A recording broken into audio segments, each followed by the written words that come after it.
podcast is intended for mature audiences. The views and opinions expressed are those of the panelists and do not reflect in any way those of the podcast partners, sponsors, or affiliates. Enjoy.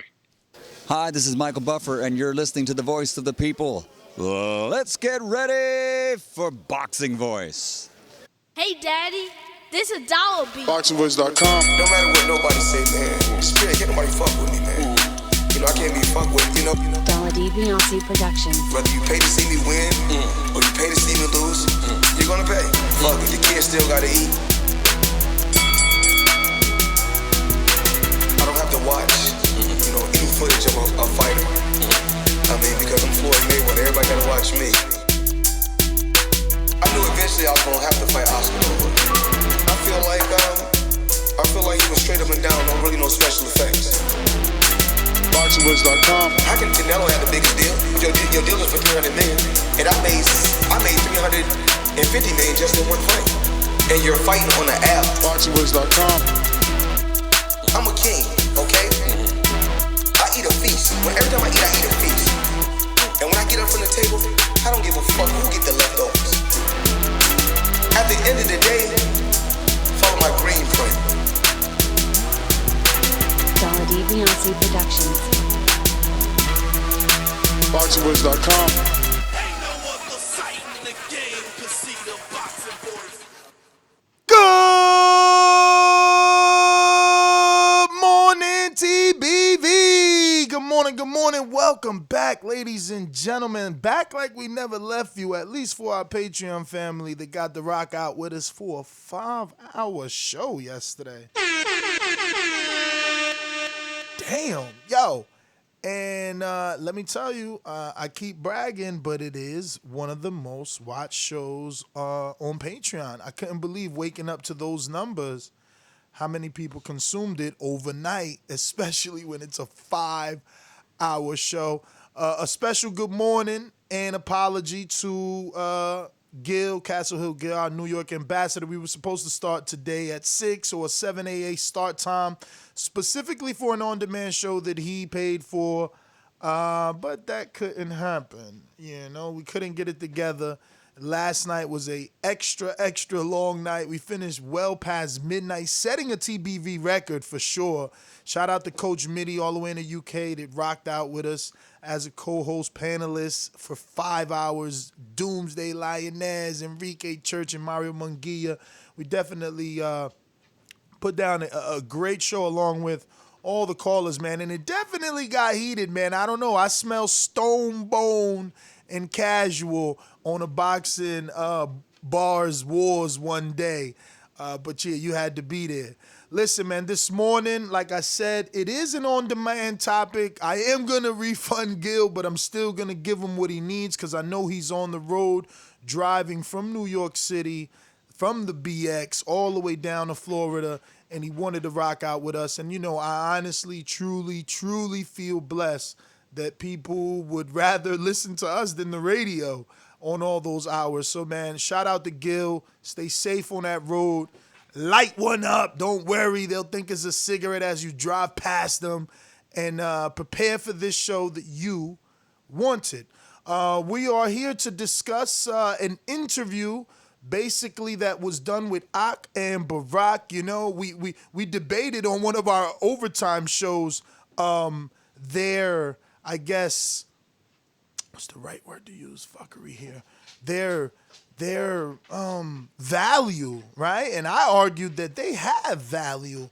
And, you know, people said other things, but this is now the second show that we do in like less than 14 days based off interviews that they've done. You know, I just seen they had Charlemagne the God on there. They even had, who else they had on there, man? They get some big names, bro. I got to go to their Instagram. I just seen they had a really huge name. I was like, damn, I wish we was cool enough to be like, yo, can you ask him to come on our show? I promise you. I'm going to tell you who it is in a minute, but that was a very long good morning introduction. Let me get on out to my co-host rocking out this morning, I'm the most brutal and vicious and most ruthless champion there's ever been. There's no one can stop me. Legs to the conqueror. No, I'm Alexander. He's no Alexander. I'm the best ever. There's never been anybody like me. I'm Sonny Liston. I'm Jack Dempsey. There's no one like me. I'm from their cloth. There's no one that can match. Champ. Good morning, y'all. Welcome to the morning show. Errol, Spence, Danny Garcia. Crawford looks like he feels very strongly that Spence is running into some trouble in that Danny Garcia fight. And yeah, last night was a record breaker, bro. I think that's the longest I've been on a TBV show since my inception into the family. And yeah, Cash Weezy, Marioski, everybody that was on, especially Coach Mitty, man. Dang. Coach Mitty runs on no sleep. He runs on Duncan. Duncan, bro, because he was wide up in the pre-pro sending things this morning, man. But yeah, I got the audio pulled up, and I guess, the big name for me was Charlemagne, but they did in the last few days, they had Terence Crawford on, which is a very difficult guest to get. Obviously, they had the very popular Ryan Garcia on. They had Danny Garcia on. They had, Gilly the Kid on, and now they just finished up with Charlemagne, which is another very difficult guest to get. And let's keep in mind that they were the only ones outside of PBC to get Big Charlo, in the last, let's say, 6 months. He doesn't do interviews, so I think they're breaking barriers down. They did a great interview with Crawford, and he gave his thoughts on the matchup between Spence and Garcia. And we'll play that audio. Do you think that Errol, after that accident, you think it's smart for him to jump into the ring with the likes of Danny Garcia right away? Can you pick a winner for that? The way Errol fought Sean Porter, I kind of think it suits Danny's style better. Because I feel like Sean is a more rugged type of strength than Danny, but I think Danny is more sturdier and punch harder. Sean got that bull strength, and Danny got that you're not pushing me back strength. Mm-hmm. So it's going to be exciting to watch because Errol got that same strength, like Danny. So now it comes to who's going to outwill who's going to take who's punch better. It's going to make for an exciting fight. It's me, Mario. What up, fellas? Sorry I'm late. I'm not going to ruin the vibe or the flow, so we can continue. I mean, you pick it up. That was the audio. This is what we're here to talk about. Terence Crawford giving his take on Danny versus Errol, basically saying that Errol should not underestimate Danny, that Danny is sturdier, and obviously he's saying he has more power than Porter. He thinks Porter presents a tough test, but Danny presents a different test that still is a difficult one. The audio didn't make sense to me in the first place when I first heard it because it's like you're talking up Garcia in place of Porter, but unless you have some inside information on these fights happening, it doesn't make any sense. You just had a pretty rough contest with Porter, and then to chop him down a bit, it just doesn't make sense. But at the end of the day, I do agree with everything he said. No, that's not Errol, bro. That's not Errol. That's Terence. I'm sorry, but I'm so sorry. I meant to say Terence. Go ahead.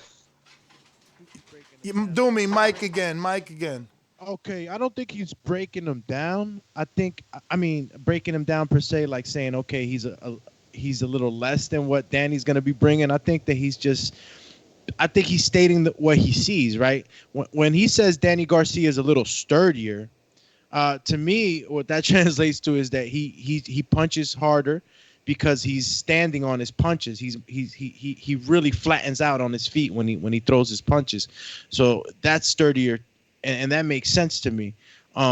Porter, he got that that crazy, come at you strength.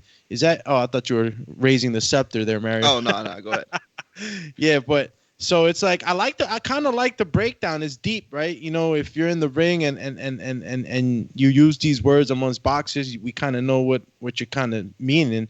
I don't see it really as a breakdown. I do see him as kind of puffing up Danny a little bit, probably to make him look a little bit better when he faces Errol. That'd probably be the case. Well, I'm glad he said it though. Explain that. Explain that. What do you mean puff? Not like he's saying he's because Mario, because you said puffing up Danny, so when he faced Errol, like I don't really get what that means. Can you explain? What I'm trying to say is that he's alluding back to what Mario was saying. You know, him kind of like giving Danny props, puffing him up, meaning that like that's gonna be a tough fight too. I'm not saying that he's puffing him up like he's not gonna be a tough fight already, but he's talking good about them because. Whoever wins afterwards, obviously is going to be facing him, so he's not going to badmouth him.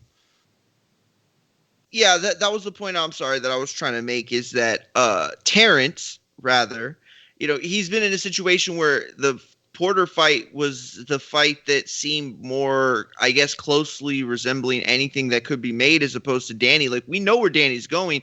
But at the end of the day, it's the truth. Look, too many people look at PBC, and when they point at the lowest hanging fruit, they point at Danny.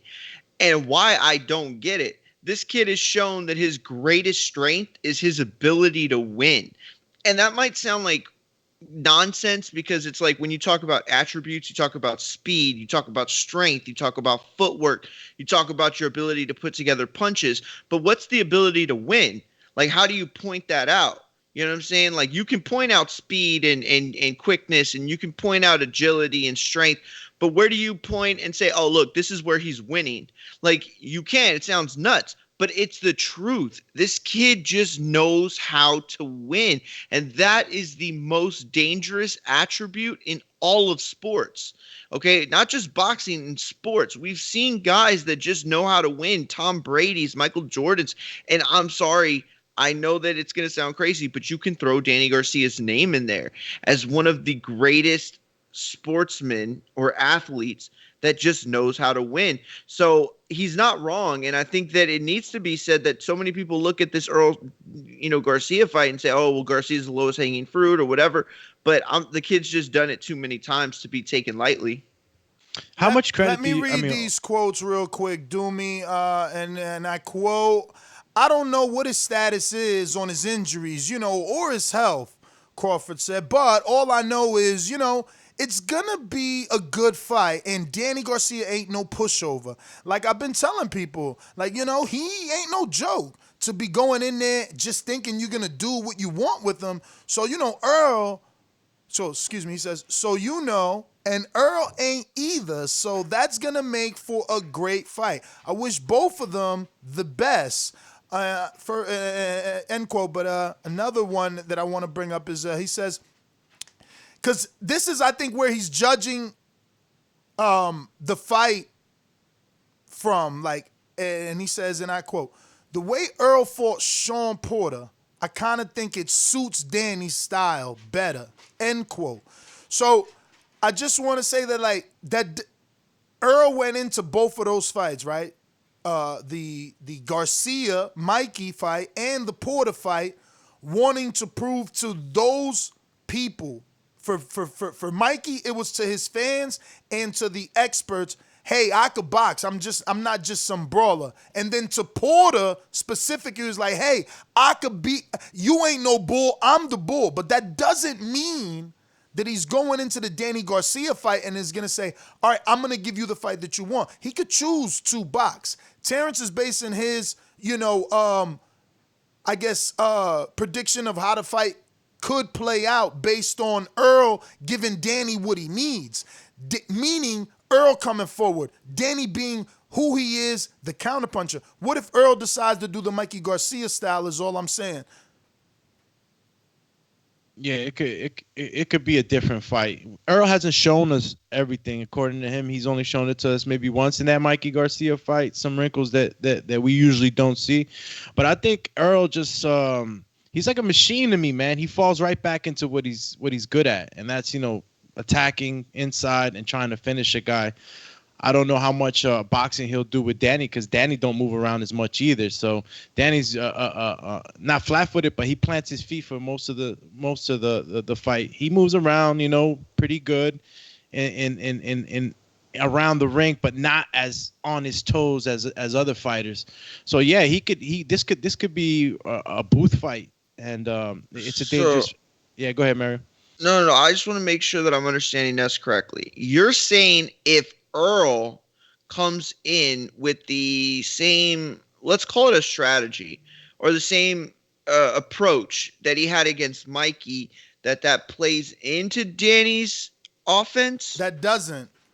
Okay. I'm saying Crawford is basing. I agree. I'm saying Crawford is basing his prediction of Errol fighting the way that he fought Porter. Got you. And look, I would love for Errol to do that so that we could have an action-packed fight. But Errol could choose to be smart. You don't have to. And I'm not saying it's not smart not to box. I'm just saying you don't have to play up to the fans or to your opponent. A win is a win is a win. You know what I'm saying? Sure. And you can look at Amir Khan and look at a guy who was schooling Danny and who was, in all honesty, he looked better. He looked better, but he got caught. Why did he get caught? Because he tried to get too aggressive, because he tried to look for too many openings, because like Ness just stated, he was trying to play up for the fans. And that might not have been the whole story, but it definitely was a part of it. I think that story goes more like Danny took one to land one. Danny timed him. So it took a few punches to the face to get the timing right. But when he timed him, he spun him like a top. He did, yeah. It got me thinking, right? How Dominique. Much? Okay. Chill. Buenos dias, Dominique, with the summer. How you on the beach? I know. She in her beach condo. Baby. She in her beach condo. Baby.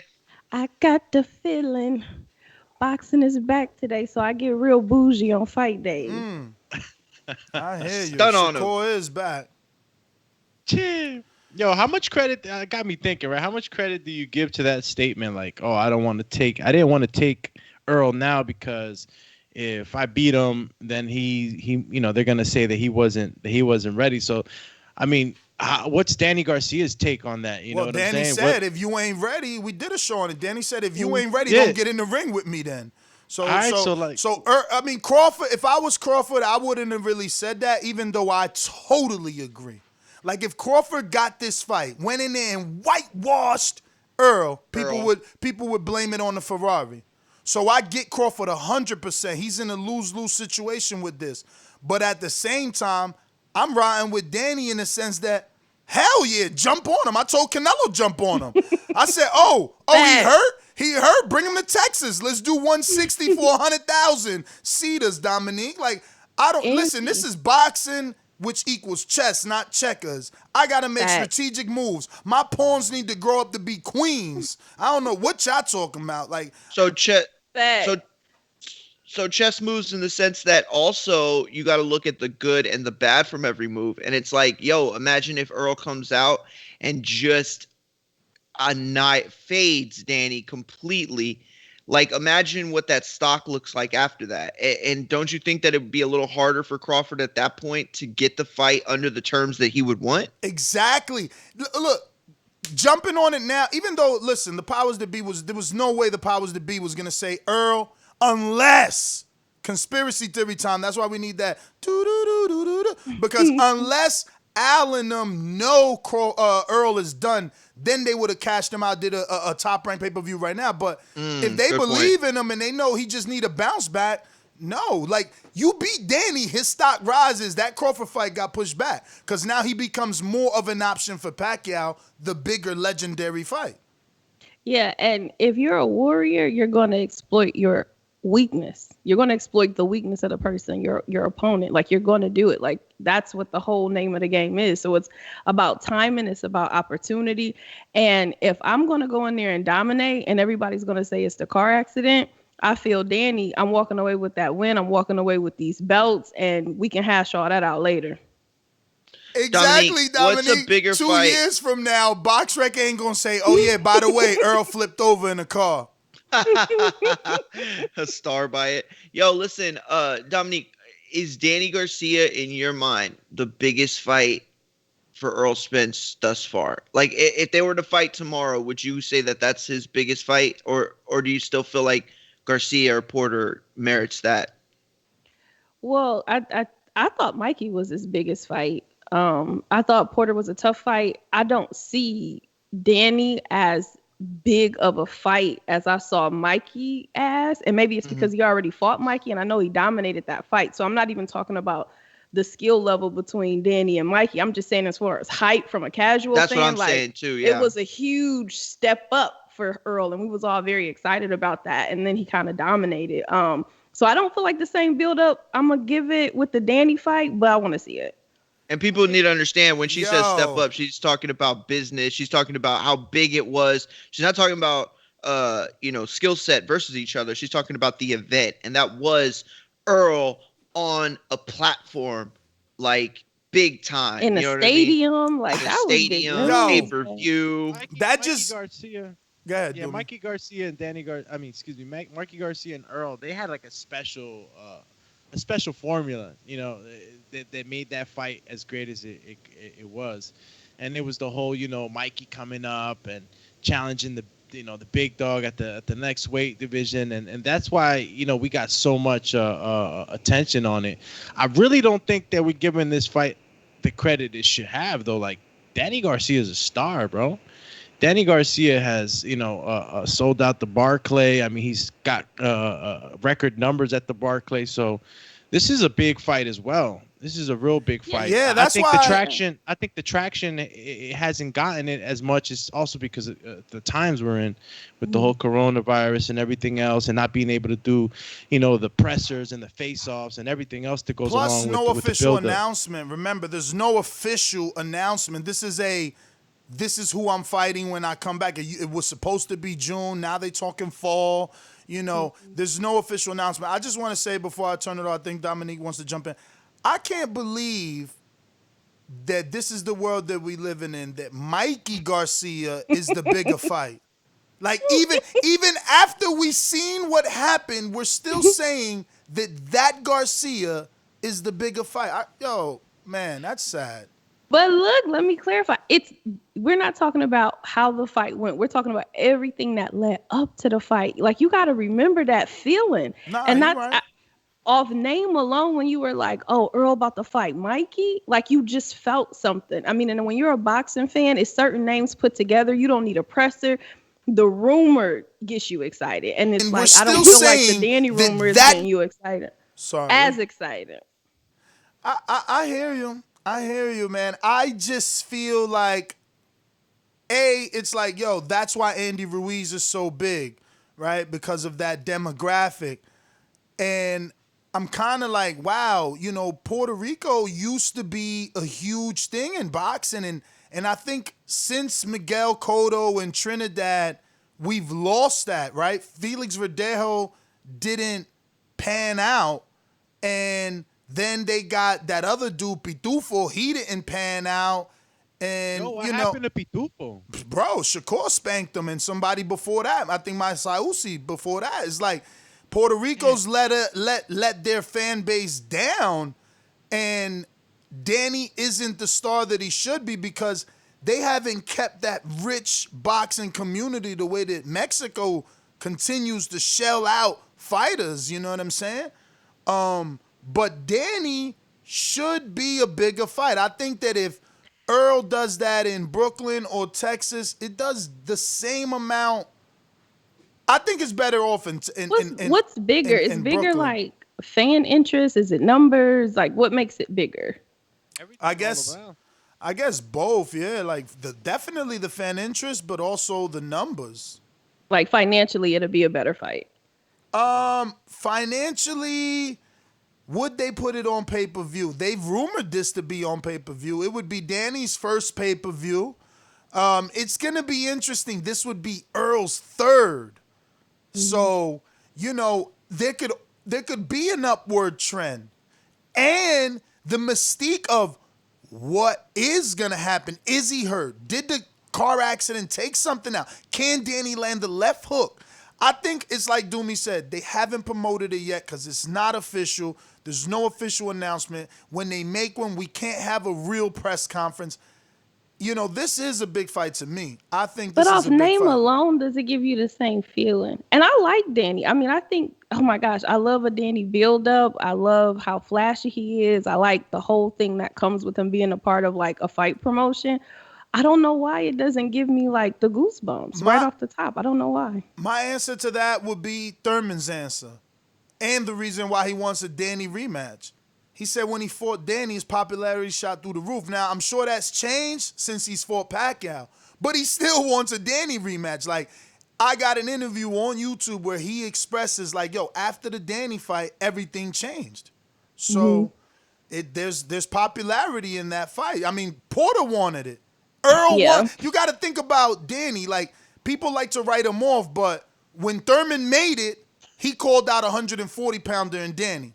When Porter made it, or when Porter wanted to make it, he called out Danny. When Danny moved up from 140 to 147, Porter's called me, got in a plane, flew to Brooklyn, did an interview with me in the restaurant, calling out Danny, went to his fight. Moving up. So now Errol is here. He was fighting after Danny, and he wants a piece of Danny. Yeah, but I think everybody wants a calling him piece out. of Danny because he represents a financial gain. There's popularity there. Well, and I don't think you could say you fought the best if you didn't fight him. You know what I'm saying? Like, you can't. It's just gonna always be a what if on your resume if you didn't fight him. So I mean, you gotta call him out. He's just one of them people, But. Nah, he's I don't know. I'm not getting Danny the Option feeling. Garcia, without a doubt. Danny Option Garcia. Remember, you got Crawford sent them a $3 million offer, and then every other welterweight, including Pacquiao that I named, wants him, Only one I haven't seen physically call him out is Ugas, which after you go, I want Doomy to translate. I could try first for shits and giggles, but you're the backup translator. On his Instagram, he posted a very long, heartfelt message about Errol Spence. So go ahead, Dominique. Oh, yeah, I want to hear it. Oh no, I didn't know if you wanted to go into your. I'll real quick. Let me just real quick say this. It's funny because if you look at Danny and everything, his look, his swag, his promotability, his marketability, he is a star. He's like the only star at 147. It's like this is what a star looks like that doesn't win the big fight at 147. And I know that sounds weird, but I'm just saying that this guy's a star, but he just hasn't won the big one. So I think that's why feeling that way isn't completely wrong. And it just doesn't make sense. Like, the math doesn't add up. It's because he has it all. I felt that way about him before in the past, but it's like, why am I not like waiting for this? Like, why wasn't I mad that I haven't seen him as active as I wanted him to be? Like, what was distracting me? You know what I'm saying? Yeah, for sure. All right, so let me try this, and then Doomy is the backup. It's already translated. Yeah, but that's his translate. That's fake. That ain't even right. He know it. That's fake. Yeah, I mean, come on, dog. He speaks Spanglish. Like, come on, like that shit. No. I read the first line and it was a good translation. That's why I doubt it. First off, the first line in Spanish just says "Estoy decepcionado," right? Yeah, disappointed. All right, and what's the first line in English? Well, he said escuchando a Errol Spence Jr. Estoy decepcionado. Con su opinión, pero listening to Errol Spence, I am disappointed. No, they did a good job. Let me see. Algo si quiero contarte. What? Yeah, jump in, Doomy. Algo si quiero contarte. Oh, okay. Algo like something I really want to. Yeah. No, do it in Spanish first, bro. No, but I'm digging the translation. Homie, we gonna read it in English. The whole purpose is for you to read it in Spanish because you read better than I tried. Oh, so you just want me to read it in Spanish? Jesus My bad, though. Christ. Yeah, he's a Latin fighter. Let the man speak in his tongue first. All right. Escuchando a Errol Spence Jr., estoy decepcionado con su opinión, pero la respeto. Algo sí quiero contarte. A lo largo de la historia, los grandes luchadores han elevado la carrera de sus adversarios. Hay muchos ejemplos. Grandes luchadores han luchado contra la competencia más dura. Soy un luchador más legítimo y un luchador más fuerte que la mayoría de los luchadores con los que ha luchado. Y en el mismo nivel que Brooke y Porter, los mejores hombres que Spence ha enfrentado. De todos modos, todavía le deseo suerte. Y estoy feliz de que el hombre está sano y salvo después de lo que sucedió al año pasado. Nunca será personal, solo espero seguir viéndolo crecer, ya sea que nuestra pelea ocurra o no. No estoy persiguiendo a ningún luchador en particular, estoy persiguiendo un campeonato. Ahora entiendo por qué muchos dicen que soy el hombre más evitado del boxeo. Estoy muy feliz de que todos los fanáticos del boxeo me conozcan hoy. Gracias por tus palabras, campeón, lo aprecio. Todavía te respeto. Nada ha cambiado para mí. Que Dios te bendiga. #Team Ugas. Yeah, Barrow, say it in his tongue. Now give him the English version, Champy. I'm going to give you the English version. All right. Your Dennis Ugas says, listening to Errol Spence Jr., I'm disappointed with your opinion, but I respect it. Something if I want to tell you. Yeah, it was kind of messed up. Something that I do want to tell you. Throughout history, great fighters have elevated the career of their adversaries. There are many examples. Great fighters have battled the toughest competition. I'm a more legitimate fighter and stronger fighter than most of the fighters he's fought with, and on the same level as Brooke and Porter, the best men Spence has ever faced. Anyway, I still wish him luck, and I'm happy that the man is safe and sound after what happened last year. It will never be personal. I just hope to keep watching it grow, whether our fight happens or not. I'm not chasing any particular fighter. I'm chasing a championship. Now I understand why many say that I am the most avoided man in boxing. I am very happy that all boxing fans know me today. Thanks for your words, champ. I appreciate it. I still respect you. Nothing has changed for me. God bless you. #Team Ugas. Oh, I thoroughly enjoyed that, Alex. Chip. I guess the question is he the most feared boxer at 147? I don't even know how he could say that when Porter just fought him. Yeah, What was his direct? What was his direct translation? What word did he use in Spanish? Avoided or feared? What would he say in Spanish? He said, ahora me doy cuenta cuando los fanáticos dicen what?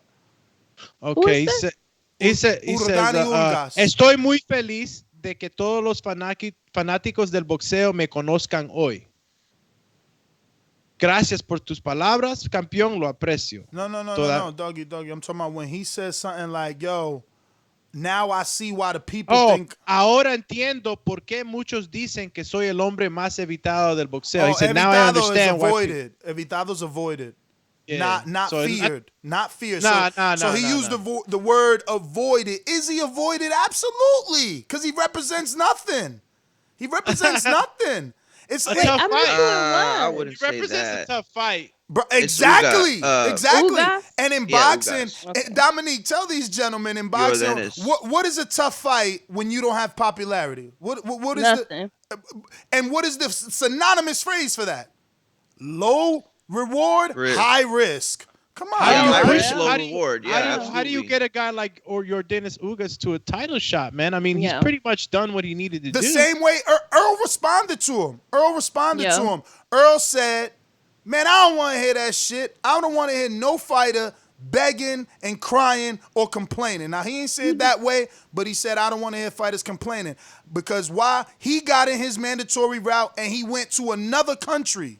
You know? Yeah, he basically said nobody gave me my shot, so I don't want to hear about other people complaining. I thought that was a response to Thurman. Nah, that was a response. That was a response to Ugas because guess what? Thurman is the one that avoided him. That's what I'm saying. That's why I thought it was a response to Thurman. Like, yo, I don't want to hear you complaining when nobody gave me my shot. When I wanted a shot Thurman's at not you. complaining. Thurman got options. I'm adding. No, what I'm saying is. No. I'm not saying he is. I'm saying that's what Earl said. And all I'm saying, Mario, is that for me, my opinion, that those two don't correlate because Thurman has options. So he ain't talking to Thurman. Regardless, I agree with you. You're absolutely right. I think that is Ugas feared? No. But is he avoided? Yes. Why? Yeah. Because of low reward, high risk. You know what I'm saying? Like he fought Sean Porter, but that was over a year ago. You know, he fought Omar Figueroa and then Mike Dallas. And it's like, I don't think he's gonna get Porter, Garcia, that's my argument, Errol though. type of fight for a while. That's my argument. When you the dark horse, you can't get a shot at Porter and not beat him.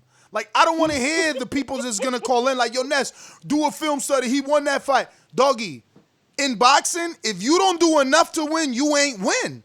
You got robbed. You got robbed. You don't get robbed. You let yourself get robbed. Because let me tell you, Paul Williams and Islandri Laura, that fight was overturned. Judges were fired indefinitely because of that. Because why? Because you can't rob someone that beats you. You know what I mean? It would be an uproar, just like Islandri Laura and Paul Williams. Well, they will overturn that. People will get fired. Well, I don't think they overturned it, but definitely them 3 judges were suspended indefinitely. That was a close fight. But I mean, come on, give Ugas some credit for that fight. Yeah, he lost, but it wasn't like he got washed. And usually when we get a Porter fight, the record books don't But show. if I give him credit, it's still high risk. That's the point he's making. I'm gonna give him credit as a fighter, but what's the point? If I'm a champion and if I help your profile, why am I putting myself at risk? You know what I'm saying? Plus, who can pick him out of Lana? What? Who can pick him out of Lana? Correct. Who could pick him out of Lana? How we gonna do a show, champ? I have no idea. And let me tell you, he got swag. I like him. He does. I like him. So do I. He got swag. He got swag. He got a beautiful girlfriend. He got great work ethic. He got nice cars. He living that life, but he gotta definitely Miami make sure swag, he capitalizes on his opportunity. And you know, he ain't really do that with Porter. That was your shot. See, the next time out, Al gave him Omar Figueroa. What he did, he capitalized. So now he became a little bit more dangerous. People stood away from him a little bit more now. So, you know. It would have been him capitalizing on his shot, I think, with Omar if you could have put him out. I mean, I know that's easier said than done, and you can't put that on somebody but at the same time, yes, you said it yourself. Yes, you can put it on him because you got to market yourself. You can't expect the promoter to do it for you. But real quick, Ugas is number 7 in the ring, so he should definitely hold his head up high. Those are kind of considered universal rankings. Then in the WBO, Ugas, let me see, top 15, he is not, so he ain't getting no shot at Crawford anytime soon. And in the IBF, he is, I'm screen sharing too, so help me if y'all see, but I don't see him in the IBF. He holds no mandatory position, right? He's number 1 in the look at the ranking. Louis DeCuba's decided to take him down. Let's go to WBA ranking like you really gonna get a shot at Pacquiao. Pacquiao will retire, unretire, retire, unretire, and still not give you the shot and still be ranked above you in the WBA. So right now, he's number 1 to Alexander Bushbutin, who tested positive, who's a top-ranked fighter. Like, Ugas, I don't know what he's doing. That's what I'm saying. Oh, he's number 2, 3 in the WBC. So there you go. You coming for Spence, regardless. Why are there people in the top 5 that I don't know? Like, I mean, what is, like, I'm self-promotion, Nah, that's not true. That's not true. See, because, again, the universal rankings, right? And, again, I'm not saying this word as if I live and die by the ring, but they're considered not the sanctioning body, right? So that being said, Dominic, you do know the top 5. Top 5 in the welterweight division is Errol Spence Jr., Terence Bud Crawford, Manny Pacquiao, Keith Thurman, and Sean Porter. Oh, that makes me feel so much better. Yeah. I'm like, when you get up there, like, I don't understand how your profile ain't big. Yeah, now Yordenis is making a run for that crown, and that's the thing. Like, when do you give a guy a chance, you know? And I understand Errol totally because nobody tried to give him the chance, and that's what happens, you know, when you're in those positions and you're dealing with big money. Like, you can't just take every fight. And even if you want to be a legend status and be remembered as the best, fighting the best, but like, you know, just like Dillian White waiting all this time for his shot. Like, I have a soft spot for guys that are waiting for a shot, guys that earned it at least, you know. So when will he be able to get that shot when he's in mandatory position? Wasn't Porter a shot? Yo, listen to this. Look at the scepter right here. Oh, go ahead. No, go ahead. Freaking Ugas got better numbers than who's the 2 people we just said during this week had only 30,000 subscribers on Instagram? One was Sergey Derevyanchenko. Who was the other guy? Might have been. We talked about a few guys, man. Bro, there you go. See the power of Fox, bro. Power of Fox. He got 70,000. That's crazy.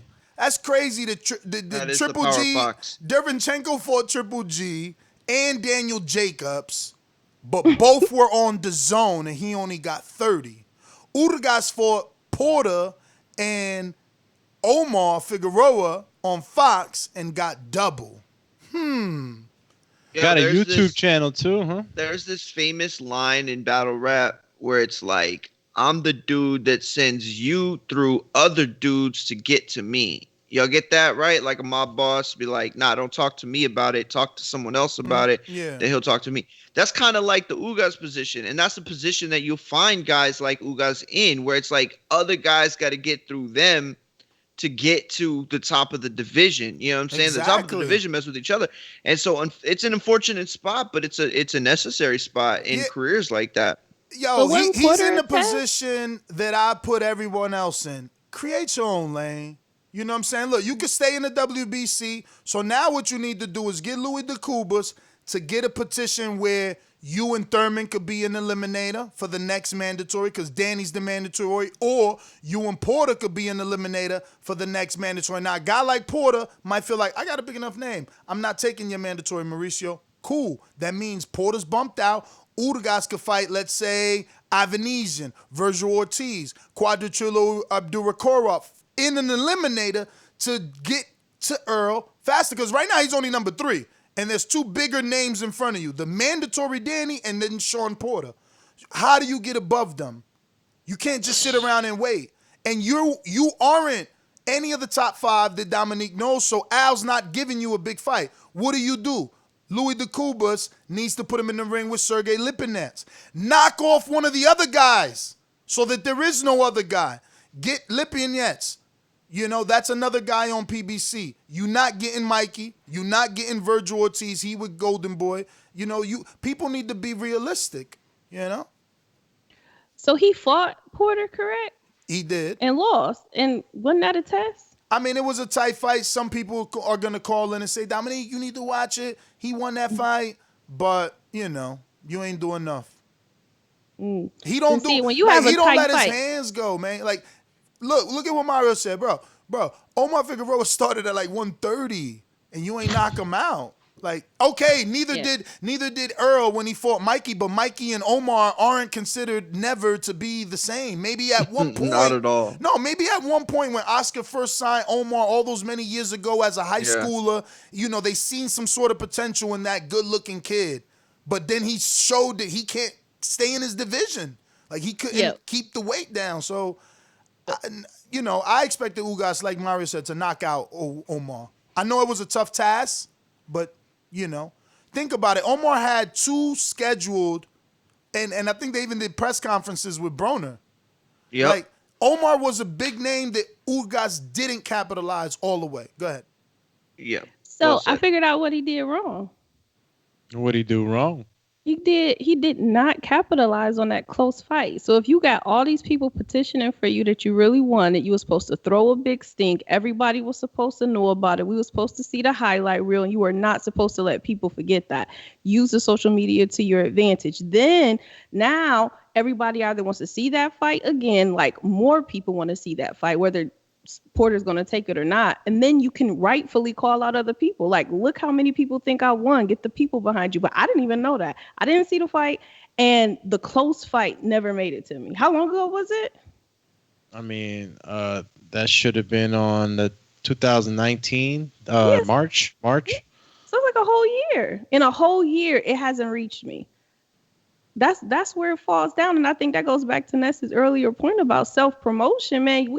That was his first big name. That's what it was. It was like his breaking into the big stage. I don't see any other names. Once you start talking, don't be quiet. That's what you do wrong. Like, if you making a splash, you got your big name. People thought it was a controversial loss. Like, you should be making noise. That's what he did wrong. That was his opportunity, not just the fight, but the loss. The loss was a huge opportunity for him to build his profile. Yo, we got a super chat from Teddy B, Midwest. He says, Ugas' next fight will be for the WBA regular. Who he said holding that? I'll tell you right WBA Now, regular was champ. WBA regular is WBA's Drum roll. Pacquiao. Regular is Alexander Vesputin, who we already said. I think he's injured now, right?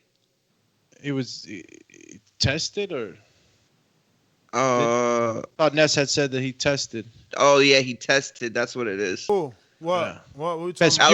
Alexander. Yeah, Alexander he popped. Yeah, he popped. Yeah, I don't know why. And that's what I'm saying. Aw. That's what I'm saying. Doomy, let me. Okay, so I'll read it in English, right? He has this other thing here. Let me screen share. And this is from his post fight with Porter, right? Like, obviously, I won't play the post fight, but just reading what he wrote, he's like, I was in an interview today, and the questions were if I recover from defeat with the goalkeeper, and how much had it hurt? I replied, man, I am recovered. I have won 2 consecutive fights, but it still disappoints. It was 9 years of work, and I didn't lose millions. I didn't just lose millions of dollars because of the bad decision, but they denied me being a champion, which is the dream a dream of all boxers. It was my first loss in 5 years, but the roads are not straight, although the objective remains the same. Hashtag Ugas, hashtag El Milagros. Now, this is just credit to Dominique. That's not how you take a loss that you thought you won, man. and That that the public that is hurt my campaigning. feelings. You know, that's you accepting defeat. You know. So again, did he win? Because it don't sound like he's fighting for his win. Oh man, that hurt my. I mean, that was. I think he was everything not humble to in say. defeat. He was No, humble in defeat. no. You There's can't, no you room can't for be that. humble when you win. If you thought you won and you trying to change your life, like you trying to go up, trajectory is to go up, not to go down. So, you know, once that loss sets in, you got to scramble now. Like, okay, how do we start going back up? Because now you're going down. You immediately have to recover. You don't got time and talk. I'm talking about image. I mean, think about it. You going 25 into 25, Alex. You get stopped by the police. They want to give you a ticket. You're going to be like, all right. In no facet of life. Like if you're being robbed, if you're being falsely accused of something, if you're being like, you're going to speak up for yourself. And that's what people like to see. And the thing is, he had people that, you know, was on his side that thought the same thing that he thought. So you build off of those people. Like, look at how many people I got with me that believe in me. Give me my shot. Give it to me again. Give us our shot, right? Give us all. Definitely. How close was that fight? I gotta go Think back. about it. Think about this, right? Tony Harrison lost the rematch and then said, look at this water bottle. How many people jumped on it? How many media publications wrote articles like, fucking Nevada, LA did an investigation and they came out and made a statement like, nah, it was legit. You know what I mean? So like, nah, you got to make a stink. You got to. And now look, and don't shut up. We just had Charles Conway on. He was like, "Oh, I would love a fight with Tony Harrison." We had like 254 pounders on in the last 30 days, and I would love a fight with Tony Harrison. Why? Because he popular now. You got to make yourself worth people's time. You know what? And I think that has to be pushed more. You know, within the camps, man, because it's true. It's some fighters just don't talk enough. I mean, we've given Crawford mad shit for that, but Crawford's obviously, you know, in his own realm, he's a star. But like the guys that are coming up, people got to really, really start giving the credit to the social media, man. How old is Ugas? Got to be like 25 or something like that. Oh, he's young. Can't be older than that. He's older than 25, champ. Yeah, 28, 30? Jesus. He 33. He called for age. Yo, I guess it's the athlete, you know, maintenance that gives these guys look, the young respect to the ring. They got him number 7, and so does BoxRec. And even though BoxRec is a point system, but BoxRec switched Garcia's instead of instead of Danny being number 6, Mikey is number 6, and Danny is number 8. Ooh. Yeah, and like I want to say this. I know losing hurts when you work that hard. I mean, I've seen fighters after a loss, and it's like the worst feeling to be in the same room with them. Like the air don't even feel the same, right? But you got to immediately get out of your feelings and promote. If you want that next big fight, if you want that rematch, if you want that next step, you have to immediately get out of your feelings and be hurt. Go cry to your girl at home, but when the cameras are on and people are still around and reporters are there to talk to and people still got their phone out, you have to promote. Like, you have to. I agree. Well said. Well said. I agree. So final thoughts on Crawford, I guess, and his take on the Garcia fight. I'll say it's fair. It's fair for Crawford, man. So. He's giving props to both of the fighters, so I'm gonna say it. Yo, Candy Slim said his hairline tell you he over 30. I promise you, I was gonna lead with that joke. Like, bro, when you said, yo, he 25, I was gonna just go straight into like, bro, did you see his hairline? But I'm like, chill, Ness, why y'all be nice. killing the softball shape? It's early in the morning. Be nice. Stop gang banging on bacon. You know what I'm saying? But he said it for me. He said it for me. Listen, but that was my take on it, man. It's fair. It's a fair. No, I feel you. I finished with this. It's definitely fair, and it's fair, if not a bit confusing. Why to go down that road if not to set up the idea that Errol is somewhat damaged goods, and you could be looking at a big fight with Danny. I don't know. I really don't get it, but it is true. Everything he said, and I think ultimately, regardless of what he says, it goes back to what Ness said about Thurman. When he fought Danny, it all changed. And I think that a switch could flip with Errol. Stardom has levels to it in boxing. And you reach certain levels, right? And it's like, how do you get to that next level? And it's usually a fight that does it. It's a fight with a name that most people recognize and understand. And so I think Danny could be that guy for him. Bruh, and they're going to bring out the stars, let me tell you, man. Danny's going to have that whole East Meat Mill. All them going to come. Like, a lot of people ride with Danny in that New York City tri-state area. So Philly, too. Yeah. Yo, that's where he's from. He's a Philly Rican. Philly rides over to the Barclay. It's going to be... Meek Mill I've never watched the Danny Porter back. I've never watched it back. You know what I mean? I'm really a one-fight guy unless we do a film study. I want to watch that because I already knew that was going to be a tough fight for Danny, you know what I mean? Because Porter is just this, I'm coming. He's a Mack truck. He's a Mack truck, and you have to figure out how to stop that dude from running you over. Danny, I look at Danny like a guy that doesn't let his hands go enough. Like, him and Ugas in the same boat. The thing is, Danny slightly throws more punches than Ugas. Yeah. He's a little more aggressive than Ugas. Like, he'll give you, like, Ugas... Yo, I swear to God, Ugas, I think he's a better counter puncher, too. I hate Ugas' style. I'm going to just be real. I'm just noticing that I hate it because all he does is, like, scoop water. All his shots are like this. Even his counter punches, right? You throw a jab, he'll dip, and it's body shots in a little scoopy water fashion, and it's always... It's nice. It's and called it's always shovel one, uppercuts, bro. two. No, shovel uppercuts look good, and it's like, nice to say. He's like, scoop water, and then scoop water.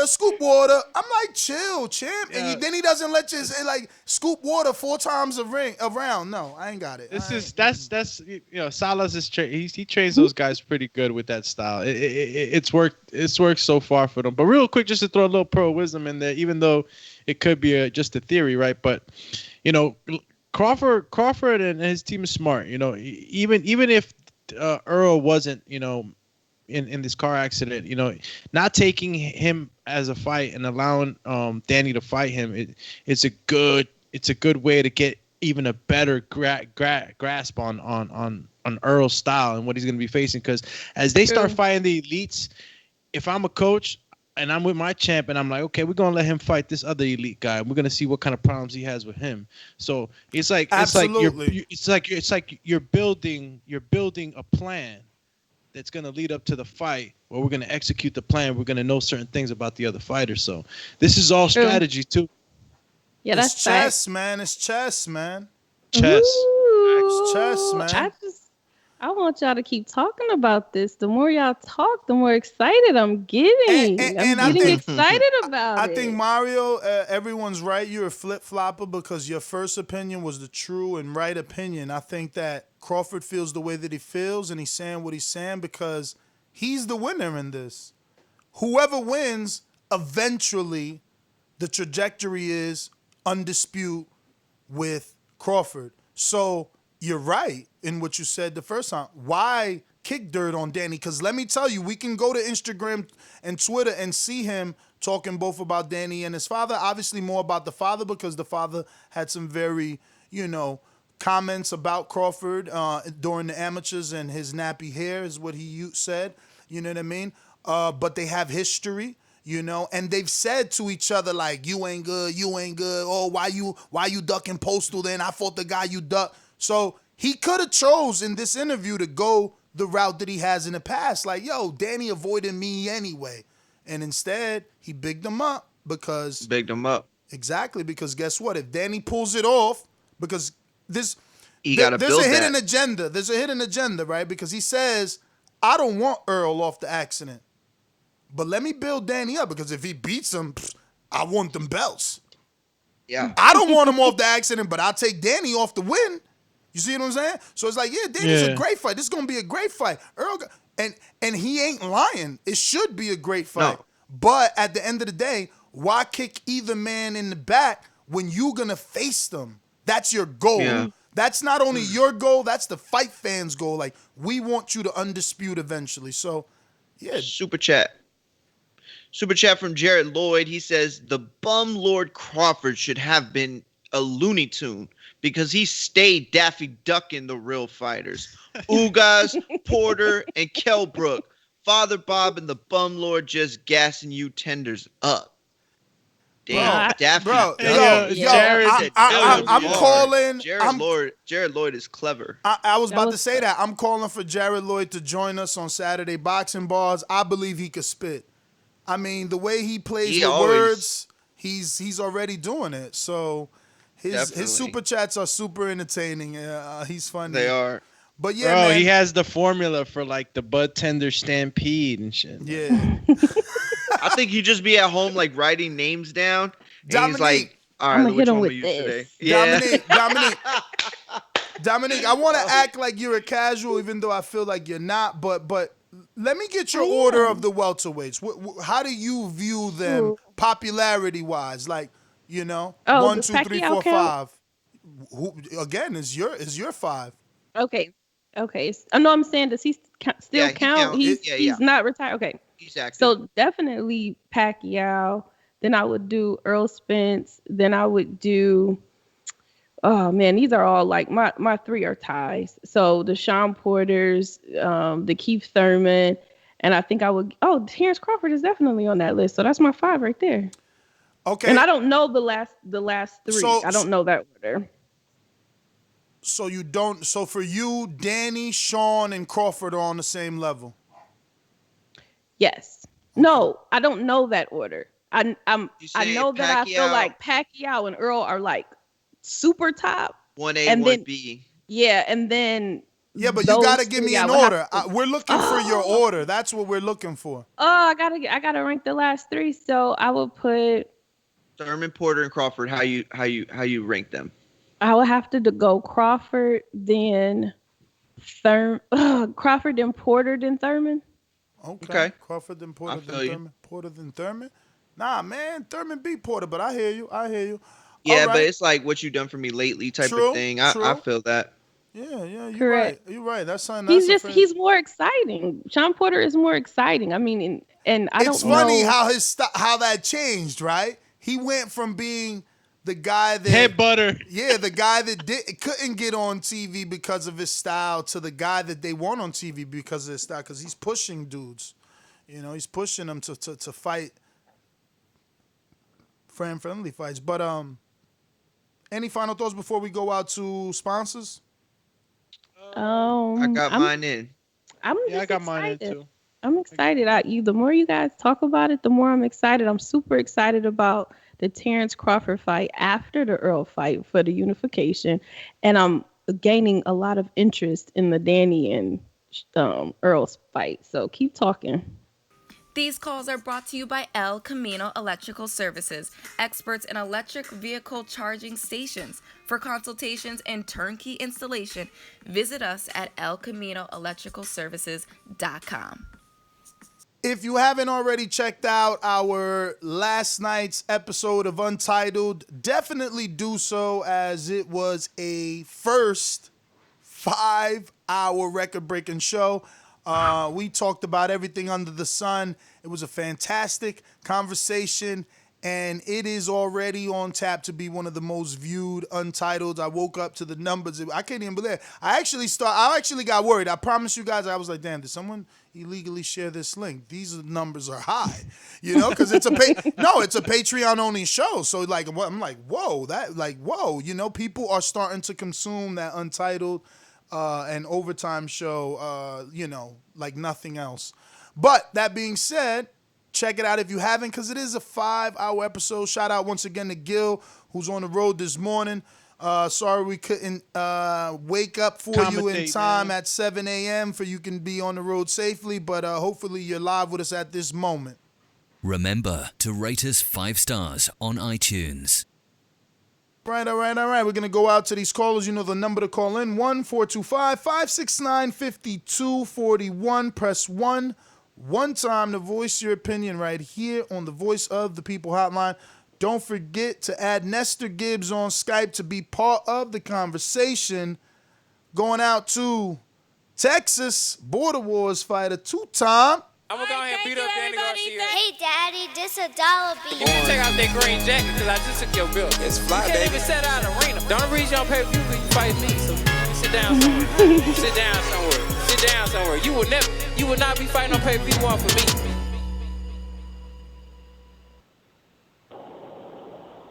Good morning, TBV. Beautiful. Yo, that intro, I never heard it because this is your first time using. This is his second intro. Shout out to Dollar DiBiase, always producing the heat for TBV and the callers. Yo, that intro was fitting for the show. Like, that wasn't me being slick, yo. That was you being on point. What up? Exactly. Good morning. First off, I love the tactic took by Terence Crawford. It's kind of what was said earlier. All roads eventually will lead to Crawford because he's kind of established himself as the other guy in this division. So eventually you have to find Terence in the super fight. Big money fight, no matter who wins, whether it be Pacquiao in the end or Danny, or even if Porter somehow makes his way back in. Because I truly agree that this fight's going to be a good fight, and if Danny wins, you can't really take too much credit from Danny because he already said it. If you don't want to get in there, then don't get in there.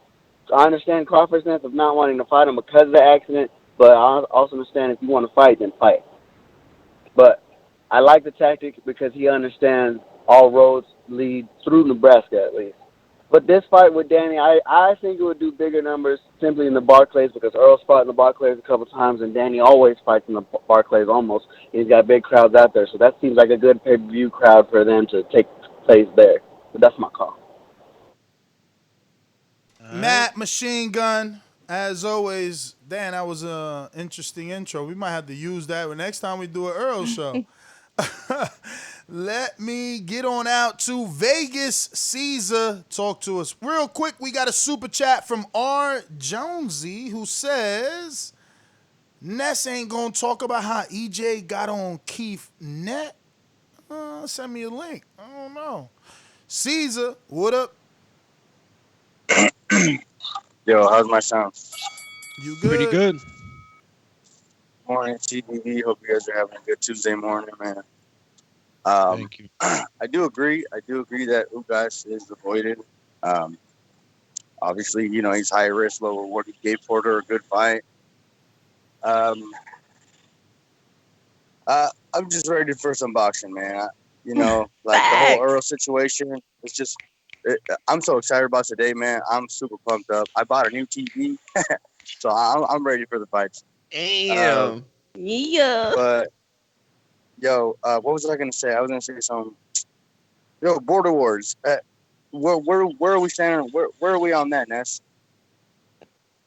Dog, until the states fully open up, there's really nothing we can do. Like, gyms haven't even really opened up. I know some are opening in Texas, but they're also limited. But wherever we can get in, we gonna try and fit in. But we need the ample time for preparation. Obviously, Border Wars is like a 90-day thing. True. I was just wondering where you guys are on that because I bought a little bit of gear. So Dude, I'm with you, Everyone, man. You can hear me on Untitled. I think we talked extensively about Border Wars, and then in the chat, in the Border Wars chat. You don't got an iPhone? Nah, man, you asked me about that before, but I'm That's working why. on switching over No, right listen, now. I'm working on switching over too. The problem is I don't know if it's gonna work, but I found the platform that we can do that. The thing is, at this point, there's already like freaking 30 of us in there. No, and iMessage just is so dope. You know what I mean? But we do need to switch over to something where like someone like Dominique, like she's not even on pre-pro because she's an Android. You know what I mean? So she doesn't know nothing. Shout She out just Dominique. jumps on. She You claims she's a casual, but she knows more boxing than us because she don't even get a text. She just jumps in like, "Yo, what we talking about? I got it." Great show, y'all, for sure, man. All right, TV for life. We're going out to greatness in Harlem. What's going on? Good morning. Just listening. Send me a message. Going once, twice. Hey, Les, man. Good morning, y'all, man. Good morning. Yes, Dominique. Once again, it's good to hear your voice starting off right. You know, you bringing some good daylight here. I don't have too much to say, man. I'm actually just getting up, man. So I'm about to start my day. Y'all stay blessed, man. All right. Well, thank you for choosing us, man. I'm telling you because let me tell you, when I was a child, I used to listen to Charlie Maine, man. Wow, did I listen to them daily? And you know they start at 5 in the morning. They go from 5 to 10, I think it is. And I would rock out with them. I would rock out with them whole 5 hours and hate it though, because in those 5 hours I would hear the same song 5 times each song, right? So let's say they pick 20 songs to go for 5 hours times 5 each song. I'm like, what in the world is going on? It's crazy, bro. Hot 97 or whatever. No, it's 105. Real quick, we got a super chat from that one white boy in Texas. So he's definitely let us know we cannot come back to Texas just yet and do Border Wars, which is a place that I wanted to go to because a lot of our fighters are from Texas. But he says, and I quote, gyms in Texas won't allow you to spar or do mitts. You better get with Mario. But again, Mario's not really in Texas when you consider how far he is from everything. My man's a 9-hour drive. But yeah, Mario's I'm doing closer to Mexico than any other of the big states, cities in Texas. Mario is doing mitts, man. He's got a pro, former pro boxer trainer. So he is doing mitts. Check Twitter, Ness. What are you sending me, Jonesy? Oh, you sent me the link to the Keith Thurman. Let me get to who we got up next. Trey in the Bay. Buenos dias. Yeah, man. Good morning, y'all. I'm just listening to get my boomerang to King. Keem, all right. Speaking of Keem, I seen you in your Floridian Antonio Tarver all in the comment section on TBV Instagram. See, if you ain't following TBV on Instagram, you missed out. You know, we posted Muhammad Ali getting distracted by Edis Chacon, the originator. You know, she's all in the ring with the big booty and the booty shorts, and Ali's like, what's going on with that Latin booty? And then he about to get clobbered. And then Keem was like, in the comments said, he like, Edis Chacon is the original J-Lo and Antonio Tarver, the legend. Got any questions, Roy? He jumped out and started talking with Keem. Keem, I see you. Keep getting our comment section popping. We need the help because I would like to get Antonio on this show, let me tell you. But let me skip out the Keem real quick. Since you got a boomerang, we're going to have to give you 2. El gran campeón puertorriqueño,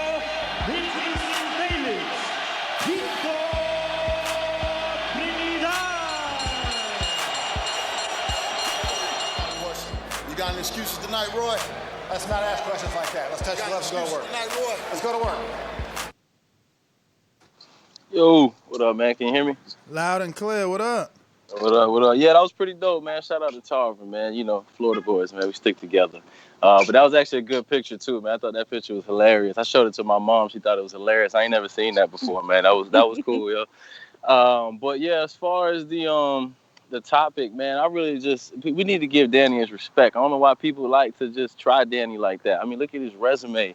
You know, when you go down the names from Zab Judah, Matisse, Lamont Peterson, even recently, he's the only guy to knock out Granados. And people might say, well, who's Granados? Well, he fought Sean Porter and didn't get knocked out. He fought AB and didn't get knocked out, but he fought Danny and got slumped. So, I mean, people need to put respect on Danny's name, man. He's been a champion for a long time. He's been elite for a long time, and like I said, people really just need to put respect on his name. So that's all I got for now, man. And I appreciate the boomerang tray, but I'm working. I probably won't even get to use it. So just, I don't know, give it to somebody else, man. For sure. Listen, man. Yo, super chat real quick from TJ. He says, dang, missed the whole show. Miss Dominique, Ohio in the house. Dominique, that's your cue to Shout- say. That's your cue to say. Ohio. Ohio. That was the best Dominique impression I've ever seen. Hey, it's his only one because his other impressions are off. Yo, is that Dominique, let me tell y'all, because people wasting time saying, hey, Shawty, this my Decatur, Georgia. Hey, Shawty, you gotta have thick skin on the show now, Shawty. But y'all wasting your time saying that, me and Dominique have gone at it. I've actually felt bad, like, oh my God, this lady does so much for me, and I'm over here talking to her like I pay her a $100,000 salary. Nah, Dominique is and G. that still wouldn't be okay if you paid me $100,000. Of course not. Of course not. Of course not. I just got poor social skills, but the people that deal with me closely, they understand. Nestor just got poor social skills. He really loves you, and I love Dominique. We spent And I love you a too. lot of time together. And man, I mean, just the other day, I actually sent someone the documentary that we did. If you want to see Dominique's work, if you think she's just, eye candy for the show, you're wrong. She works in television, and she actually did a documentary with me with Wilder. It's called Ask Deontay Wilder, and you can see her help me out here, Mario. Directorial? Is that how you say it? Directorial debut? Not debut, Well, but certainly skills. not my debut. Not debut, Not my debut, bad. but Certainly skills, and also she put the script together. And the only bad thing about that is I had this gigantic pimple. I'm a high yellow dude. We still get pimples at this age. Oh, So I had this pimple. I was feeling mad self-conscious, but it was fire. It was fire, and I sent it to a TV dude. They fell in love with it. And they even greenlit me to do something else during COVID, but then I got scared. Which Dominique knows too, man. So, again, Dominique has been part of the team for a minute, man. And, yeah. So, I know I can do an impersonation because of that. We spent a lot of time, Vegas and stuff like that, But yeah, let me get out to Cincinnati. Let me get down. I see everybody coming out to say good morning to Dominique. Brandon, what up? Yo, what up, Ohio. what's up, Dominique? Panel, yeah, that Ohio never gets old. Hey, before I get on the topic, Dominique, were you on podcast row with them for like a Canelo fight a minute ago? Yeah. I was, but I wasn't on the mic. I was just helping produce. Yeah. I remember you. I had a little nickname for you. I don't know if Ness remember, but you definitely caught my attention. But I can't know the nickname. But probably on the Untitled episode. Oh God. Yeah, I think I called in. Asking who was the thick chocolate young lady that was in the background, and they wouldn't tell me your name. I realized I put two and two together. It was you. But, thank you for the compliment. Yeah, as far as Bud, y'all know I'm like the biggest Bud fan in the world, but I'm calling BS on that. Oh shit, man! Oh, I'm telling you, they be spending all that time complimenting Dominique. You give no boxing talk. You didn't even want to hear Brandon talk down on Bud, like. Oh my God, I needed that. Dog, I know. Listen. Unfortunately, I have to be the hard ass, no homo, and make sure that the time limit is something that is set in stone, because we got to promote the counterpunch. You know what I'm saying? We got to promote the counterpunch. If you want to get back on, you use a counterpunch or a boomerang. You know what I'm saying? Or get those thoughts in order instead of romancing the stones with Dominique. You know what I mean? We going out to Izzy in Oklahoma. What up?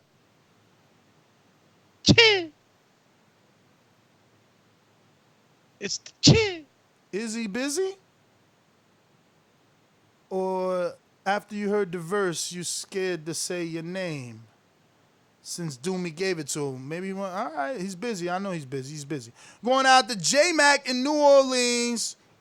Buenos dias. You know how these bitches is in the sport. Total disrespect. Kid has no class, no style. I'm a gorilla, I'm a dog. I'm a dog, I'm a gorilla. The smartest thing you can do is to stay away from Terence. It can't be the boogeyman if I'm chasing him. You want to bet? You bet 100,000 on that. Let's bet $1 million. Easy. Let's bet $1 million. Yo, good morning. Good morning. Morning. The topic is pretty much Bud having an opinion about Danny and Errol. Yep. What did Bud say? Well, the quote says, him speaking on both Danny and Porter. He says, I don't know what his status is on his injuries, or his health, Crawford said. But all I know is, it's going to be a good fight. And Danny Garcia ain't no pushover. Like I've been telling people, he ain't no joke to be going in there. Just thinking you're going to do what you want with him. So, and Errol ain't either. So that's going to make for a great fight. I wish both of them well and the best. I do. I'm gonna go back to what he said. Make the comment when if Errol fought like Porter, in the Porter fight. I do believe that makes the fight a tougher fight because Danny likes to hold back and just sit back and counter all night, and Errol come forward and stuff like that. He's not a good counter puncher or what have you, so he might walk into a few things. Plus, we don't. And that's true. That's true. That's what I was mentioning earlier. The counter puncher is Danny. Coming in, if he gets too aggressive, he might catch he might catch one, man, coming in. The thing is that I like about what's going on right now is that he's gonna, they're allowing that fight to happen first, Danny versus Errol. So he's gonna get an idea of what more he can do against them. He might be able to study the timing and the functionality of his counters, and when he uses them. So I don't think that Danny's gonna necessarily catch him, but he can't. He can. I don't like how Crawford played the middle in that statement though. That's my first time hearing the statement the whole show. I think I might have missed it in the beginning, but he played the middle. Who is the bigger danger to you? You're bigging up both of them, but yeah, that's what I said. Yo, Brandon, if you're listening, I'm buying you a counterpunch because I want to hear what you had to say. Aww. So please do not use the time to hit on me or Dominique. No, I'm just playing. No, for real though, I'm gonna get you one. I'm sending them the Cash App to Awesome. It's already done. You left Marioski just waiting. When he come back, my man Brandon's got a counterpunch already. Real quick, Speaking of counterpunch, super chat. Trenton Jones says need more time for counterpunch, and that's also Ohio. Ow. What does he mean? Because he didn't even go yet. He didn't go yet, so why would he want to counter? I mean, you can go. Telling you ahead maybe of he's time. just saying he needs. Well, more actually, time, counterpunch is when you want to get in on the conversation. So maybe he's saying he wants to jump in now, but he's not on the line. I sent you a counterpunch though, Ness, for Brandon. Brandon is on the line. Brandon, talk to us. Yeah, but like I was gonna say before I was rudely cut off. Fact. I disagree with my boy Bud, man. I disagree with him. I don't give Danny a chance. His style, we keep saying coming forward is the style to beat Danny, but Sean came forward the whole fight. And what was the close your eyes, throw a left hook against Sean, Where was it at against Red Cats and all these other cats he didn't knock out? So I think the power is a little overrated. I think his star power is a tad bit overrated. I mean, if he was such a star, why didn't they put him and Sean Porter on pay-per-view? Why didn't they do 1 million views on Showtime? Why did him and Ivan do 430,000 peaks on Showtime? So I don't think he's that big of a star, Him and Granados had the second lowest boxing numbers. So that's a hot take. That's not true. That's why I like Keem, always defends Danny, and he made an excellent point that I never put together in all these years that Danny's been fighting. Common opponents. Broner couldn't knock out Granados, and neither could Porter. And they had tough fights with Granados. Not Danny. He flattened him. Yeah, And it doesn't matter the triangle theory that he's trying to be. Oh, he didn't do this to Red Catch. Red Catch just knocked out a full-blown welterweight in Alexander and basically retired him. He hasn't fought since then. I disagree with a lot. That he's not popular. How could he not be popular when he said, his reason for him not being popular is, why they ain't do a pay-per-view? Well, let's go back again, you fickle boxing fan. When PBC came out, Dominique, right? When PBC came out, Dominique, what was their mission statement? They was to provide free boxing to all. So why would my man over here want Danny to be on pay-per-view? Tell this dude to get out of here with his whack-ass boxing talk. I mean, those are not my views or opinions. I hear you, but you know how it is, man. You know how it is. You want to come on here and then say these weak arguments when we all knew they made products. I wore the shirt yesterday, free boxing for all. So why am I going to I'm trying to abolish pay-per-view. I'm doing articles saying pay-per-view is dead, but you want me to do a pay-per-view to prove to you that Danny's a star? Doesn't it prove that he's a star when they chose him to do the big event on Fox? Come on, bro. Like I get tired of schooling y'all, man. Chill, champ. Get yourself together. Don't just say stuff, especially not about Danny around these parts. Okay? I'm going to JT. What up? New Orleans, how you doing? Good morning. So interesting that you come across like a nice guy, but you're really a piece of shit. Hey, with that comment. Come on. That was a piece of fuck you. That was a piece of shit. We're doing live TV. Man, I don't care. What you gonna do about it? I'll kill this mother. Why do you have to talk like that? Well, I'm talking to you the way I want to talk to you. You have a problem, turn off your station. I'm the best ever. Good morning, y'all. What's up? Good morning. The topic, Errol Spence versus Danny. Bud said, I kind of agree with Bud on similar things. They're both strong fighters. Danny is very flat-footed, got a good chin, and a good counterpunch. I think Errol is a little more mobile, and I don't think Errol's going to sit there and just exchange with Danny the whole entire fight. I think it's going to be a test to see who's stronger and stuff, to see, mentally strong and all that by footwork and stuff as well, but I just think Errol has a little more tools in his bag when it comes down in that fight. I think it's going to be a good, tough fight, but I think Errol will eventually clip on Danny. I ain't gonna say stop him, but I just feel like Errol will eventually pull it out at the pull out the fight. It's gonna be a close fight. It's gonna be like maybe the 8-4 or 7-5 round, favoring Errol Spence. Cut it. I mean, I don't mind that assessment because that at least is showing that he considers Danny to have some sort of skill. There's people out here that think Earl is gonna wash him, and I think that opinion should have went out the door when he didn't do that to Garcia or Porter. You know what I mean? Like, that Porter fight was like eye-opening, and then it's like, boom, he got the knockdown, so he stole the crowd right back.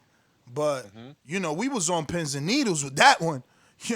That knockdown, and look, that's something that Porter suffers from. Broner, moving up from 35, did that to Porter in the 12th round as well in Vegas. That's that style, bro. His style, he's gonna run into. It leaves you open for the counter. It leaves you open for the counter. Was Earl a right hand, or did he do left? It was a left, I believe. No, or was it right hook? He's a southpaw. Was it the right hook? I don't remember, but I know. Oh yeah, I know Broner check left hook. No, it was a left. Wow! So the back hook. Same punch as Broner. Broner check left hooked him. Boom! 12th round, put him down. I was sad. But he brought it from the back. Yeah, Earl was a back hook. It had a lot of mustard on that shit. It's almost like throwing his power hand right, but he hooked. So it's a dangerous shot. All right, let me go out to Mario's opponent. What is it? 2 weeks from now? When is it? Saturday. This Saturday? Mm-hmm. Oh, what's happening? It's going down this Saturday. Is it? He mad because I get the better fights. He mad because they still like me more. He mad because I got better numbers. He mad because he can't beat Keith Thurman. That's why he mad. Hell no. So once when I get on that stage and I come at you, better not duck me, son. You better not duck me, son. I'm telling you. What up? What up? What up, champ? What up? Hey, what I want to say? I want to say number one is Danny Garcia. I've been on record saying Danny Garcia is gonna be one of Errol's toughest fights, and he might knock Errol down. I've been saying that. I'm gonna bet on the knockout for Danny Garcia. But y'all was talking about welterweights, the popularity of welterweights, and I think Dominique, you put a list out. That was for being most popular, right? Not ranking on just like skill. It's popularity. Am I wrong? Nah, it was like an overall ranking. Oh, okay. Well, he was talking about Dominique's. Yeah, I was making Dominique's, on yeah. hype, not really skill. I wasn't really factoring that in. I was just more off of like name recognition and just. Oh, okay. Yeah. Yeah. Okay. Well, in that case, yeah, it's no way. Thurman is the most popular boxer behind Manny Pacquiao. His numbers has always been better than Errol's, better than Danny's, better than Crawford's. The only welterweight that's got better numbers than Thurman is Manny. Yikes. Yo, he got lucky too, How yo. is anybody more popular than Earl? He got hella extra Numbers, time. numbers. I was preoccupied, so he still ain't make his point. Crazy. Rick in the Yo, ATL. What? Super chat real quick. Boston Jarrett says Danny has been outboxed by Mauricio Herrera and Lamont Peterson. If Earl can't outbox him, he needs to have a serious convo with Derek James. I mean, Danny's been outboxed by Mauricio Herrera, debatably, and who else he said? Lamont Peterson. Also debatable. And the difference is a one little word: evolution. Learning from the past. Working in the gym. A fighter isn't the same today, tomorrow. It just doesn't work that way. Every day you learn, every day you work on your craft. Every camp you improve or deteriorate. You know what I mean? So to assume that Danny is going to look the way that he looked, that's like assuming that Canelo's going to look the same way he looked when he lost to Floyd. Come on, bruh. Obviously he don't, and he ain't.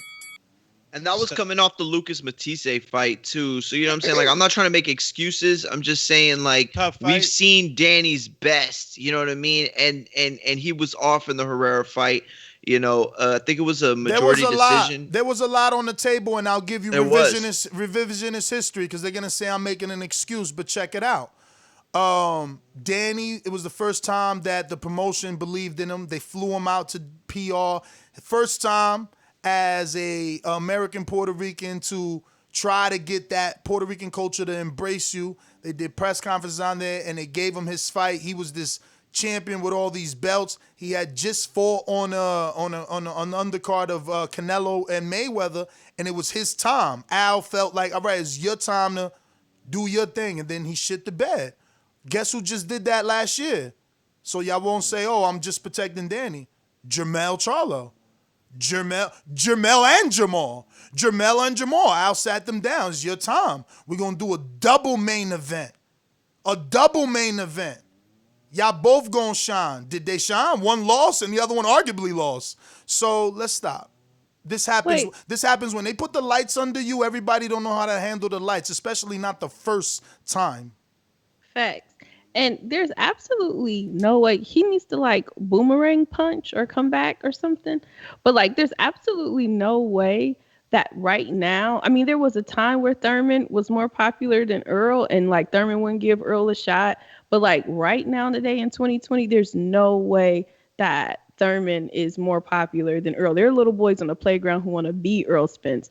And I know Thurman took some time to live his life and get married, and that's beautiful. But like that affected his bottom line in terms of like being popular. Like there's no way. I love that you called it a boomerang punch. Reminded me of Guile from Street Fighter. She said Intrigue need to do a boomerang punch. Yeah.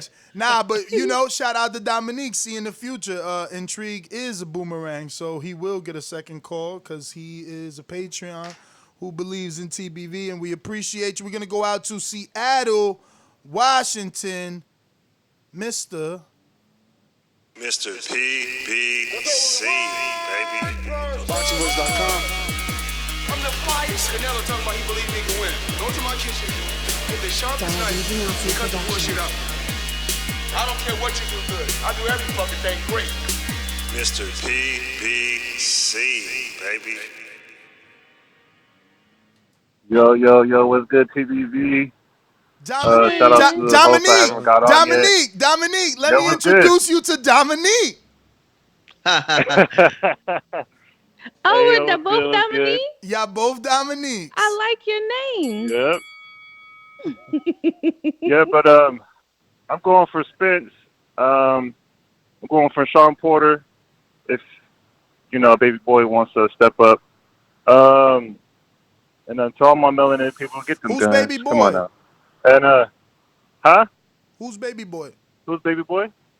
Baby boy, Terrence Bud, don't want no smoke Crawford. And that's it really, man. Shout out to TBV, shout out to Ness, everybody. Stay safe. All right. Yo, too, Dom. bro. Shout out to Dom and Kenyatta. This week, mailing them out, baby. Second shirt for Dom. You got yo. You better put the gloves on with your mailman. This is it.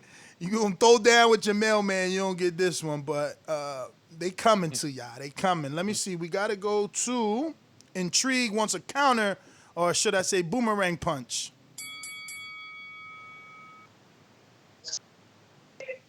Yeah, I just wanted to get in there real quick before the boomerang. I might not be available in the boomerang, but Thurman's still more popular than Errol.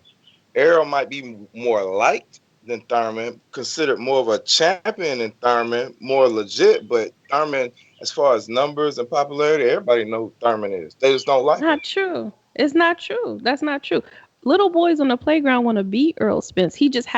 Thurman has never made that crossover to like that people are having him in their hearts. Like Earl is in people's hearts. He's swag. He's part of the culture right now. He's just considered the best. Thurman is just not liked. They think Thurman ducking Errol, so they don't like him. But popularity ain't about liking. It's about if they know you. And the numbers, Thurman does better numbers than Errol. Damn. Yo, he was talking some goodness, and I got caught up. He actually got a few extra seconds there. That's what happens. The numbers, I mean, the but numbers he's don't lie. right. He's right. Listen, Floyd wasn't loved. He was loved and hated. And Thurman could be both, because I love Thurman. And obviously a lot of Earl fans hate him. You know what I'm saying? They mad that when Earl was 14-0, Thurman didn't fucking turn around and say, yeah, I'm going to fight you, nobody. Get out of here. I'm trying to get the Floyds and the Pacquiaos of the world. And what he got? Pacquiao, not Floyd. Come on, man. His hype drops. I'm telling you, his hype drops. He used to be the man. I remember the frenzy around Thurman, and he was one time unbeatable. Wouldn't give Earl a shot. How his hype dropped when he did bigger numbers than Earl?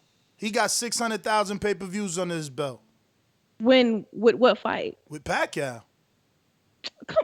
Those Pacquiao's buys. Those are Pacquiao's Pacquiao buys. buys. Like, you can't get Those are not Pacquiao's buys. With Thurman out here on every press conference saying he got a little T-Rex on. How you gonna put? Thurman sold the hell out that fight. You can't tell. Thurman you sold cannot that tell me fight. he's gonna be a part of the biggest boxing payout in history, and you're gonna give those pay-per-view buys to Thurman. That's not even I can't even accept that. Thurman sold that fight, and everybody know. What does Pacquiao say?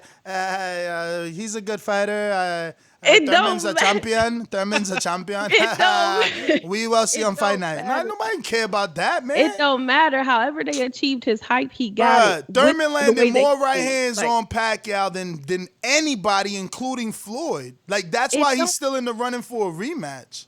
And you can feel how you want to feel about his skill, but I'm talking about hype. And he why Al ain't give it to why Al didn't give it to Earl? Why Al didn't give it to Earl? He was calling Floyd. No. Think about this. Why Al, the puppet master that he is, didn't give it to Earl? Didn't Pacquiao get in the ring? Wasn't it already set up? Wasn't Floyd there passing the torch to the younger version of me? He's gonna fight Pacquiao. Oh, what happened? What happened? I'm not in the boardroom, but I'm telling you right now, Thurman's name. Dollars. He's just not there. The hype Dollars is not didn't there make like sense. it was. It's just Dollars not there. didn't But for make Earl, sense. it's there. He did what he had to do. Thurman took some time to live his life, which is fine. But in that time, his height went down. And don't give me Pacquiao's numbers. You got to give me his numbers against somebody else, because Pacquiao's numbers is Pacquiao's numbers. He's been in the game way longer. So whose numbers and are he's they? part of the biggest Earl's or boxing payout Garcia's? of all time. Okay, Dominique, I love your logic. So whose numbers are they? Earl's or Garcia's? And I'm talking Mikey.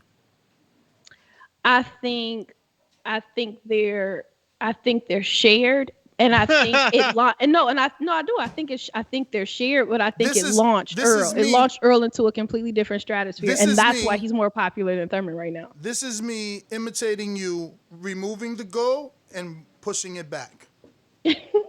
I think they're shared. Come on, well then so are Thurman's, because he sold the fight. He sold the fight. No. And I'm gonna tell you the distinct difference. There are levels to this. So when you talk about Pacquiao, that's a whole different playing field. It's like saying Mayweather. Dominique, nail in the coffin for you. Mayweather and who's that last guy? Fucking Dominique. Andre. Nail in the coffin for you. Pacquiao Broner 400. Pacquiao Thurman 600. It's over. It's over, Shawty. That's not over. It's over, Shawty. What's Broner's average pay-per-view? That was his first. That was his first. What is his pay-per-views and after on that? God in them, he had the hood with him. I beat that boy. Y'all know I beat that boy. Y'all know I beat that boy. I beat him. Only Broner got a remix to a post fight. I'm telling you. What is his pay-per-view numbers after that? He never got on pay-per-view again. Yeah. Okay, thank you, Pacquiao.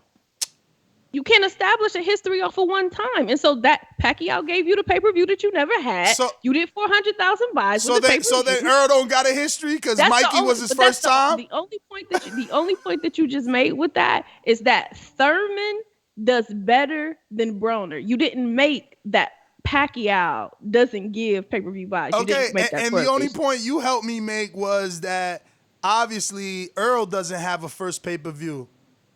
Because you ain't counting Thurman's. You ain't counting Thurman's, so we can't count Earl and Mikey. That's how you doing it. That's your logic. Like, oh, that's his first. I don't count. No, you said your words were. Their levels were closer your together. Words were you can't establish pay-per-view stardom off one pay-per-view. You're saying that Mikey and Pacquiao are on the same level? I'm saying Mikey and Thurman obviously on the same level, and Earl, since you said you can't establish the first pay-per-view. Correct. And Pacquiao is on a different stratosphere, so don't give me Pacquiao numbers. Thurman against anybody else on pay-per-view, I'll take, but not Pacquiao. So Earl don't got numbers either, because you can't go off the first pay-per-view is what you're saying. Yeah, no, I can't. To pay-per-view buys. Yeah, if I can go off the first pay-per-view, if it was against somebody else, I feel like Mikey, Earl, Thurman, that's all in the same stratosphere. I feel like Pacquiao's on a different level. Real quick, super chat, Trenton Jones, stop disrespecting Porter. Nobody like him and Garcia fought him. No knockdown. Hashtag Porter beats Spence. Hashtag film study. Hashtag Showtime. Hashtag Ohio. Hashtag Porter will be champ. Hashtag facts. Ohio. We got another one from Teddy B. Midwest Sports Talk saying Pacquiao clearly ducked Spence. Saw a wounded man. Got another one. Intrigued the incredible Thurman TV numbers is the best out of all the welterweights too. That's the only guy I'll pick like 3 times to be the inaugural on ESPN, inaugural on Fox, and the inaugural on like some other channel, whatever, Spike probably or something like that. Keith was hot. I mean, you right though, Dom. You right though, Dom. Like when he took his little hiatus. I'm not thinking nothing. We ain't hear about him too much, and you probably right. You know his name wasn't being thrown out there as much, but when he was on, and he made it happen. He was out there chasing Floyd. He was out there calling everybody out, knocking people out. I remember, and I'm not taking that time away from him, and I want to see him get back to that. But I gotta call a spade a spade. I can't give it to him just because he used to have it. No, you're right. It's about momentum. You know what I'm saying? It's like, what can you do with that momentum? Disrespect. You know, and the toughest fighters, they keep that momentum going despite injuries, despite losses, despite whatever. And I'm not hating on Thurman at all. I still think he's an incredible talent, and I still think he has it in him to beat every welterweight. You know, would I pick him? I don't know right now, but you know, he still has it in him. It's just you gotta keep that momentum. You better not duck me, son. You better not duck me, son. That's all I gotta say. Rick, ATL, what up? What up? What up? Buenos dias. What's going on? Shout out to Dominique. It's nice having a lady on the crew there. Good man, morning. I think Danny Garcia, hey girl, I think Danny Garcia is good test, because imagine you get in a car crash, you knock your teeth out, and then you got somebody punching you in the face. Like, how could you not feel fragile after that? So I think Danny's a great test for Spence. And off topic real quick, that Joshua speech, I'm a white dude, I loved it. It wasn't offensive at all. And what do they say? A high tide raises all boats, something like that. So shout out to him. All right, guys, y'all have a good day. Holla. Holy shit, Rick. Thank you for that. I promise you, Rick, I never knew you was white. I freaking swear. I swear I never knew he was white. I didn't. I mean, isn't Rick, weren't you in the mastermind group at one point? No, that must have been a different Rick. Oh, okay. Damn, shit. Yo, did y'all read Intrigue's super chat? He got a second one. He said, we talking popularity, not hype. Hashtag one time. One time. I love that call, Rick. Thank you for that.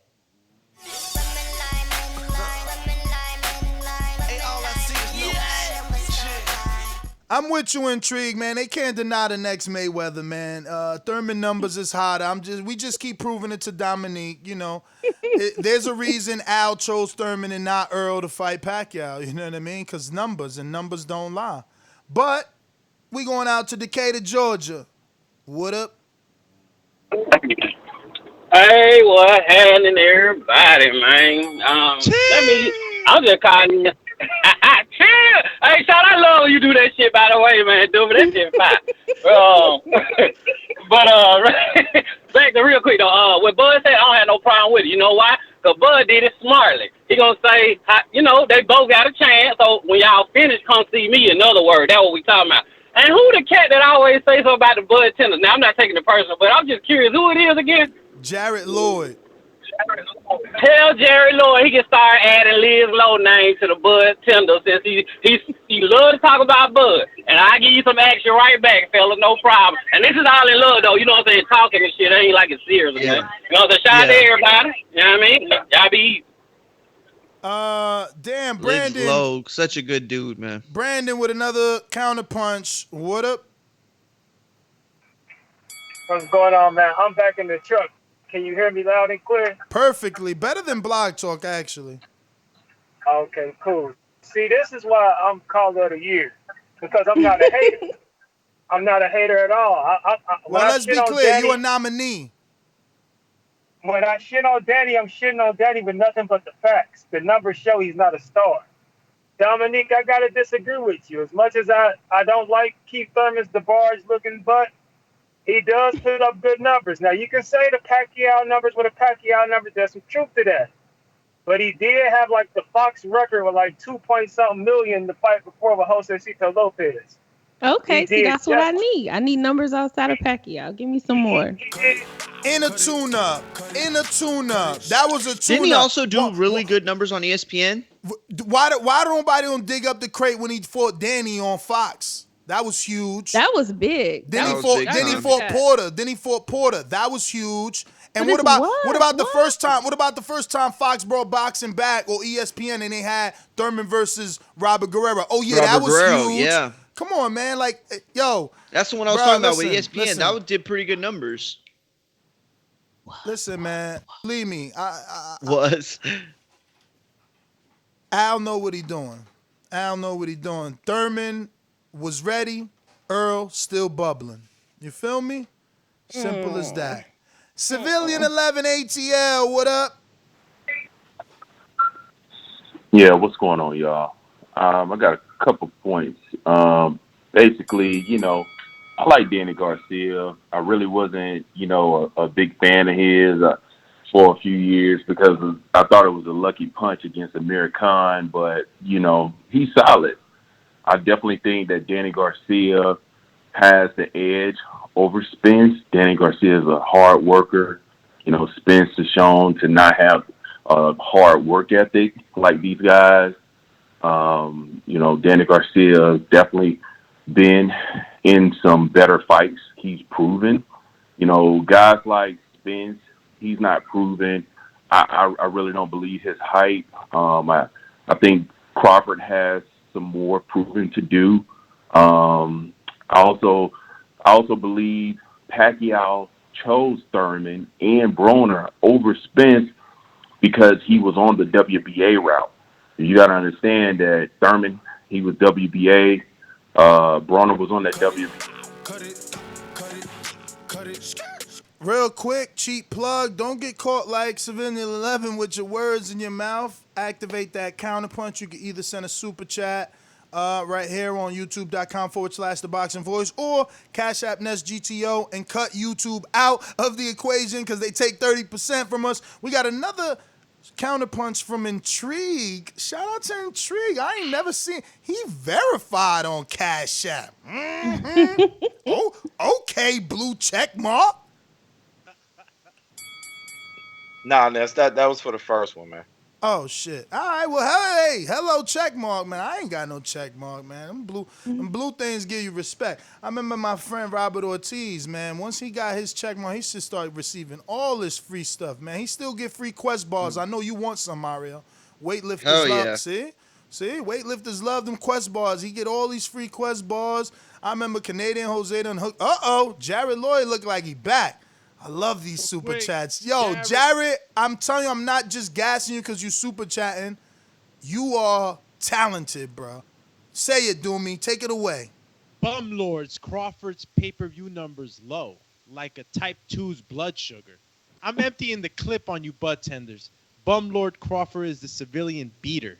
He should be arrested for all those civilian fights on his resume. Yo, damn. Murder. Disrespect. Yo,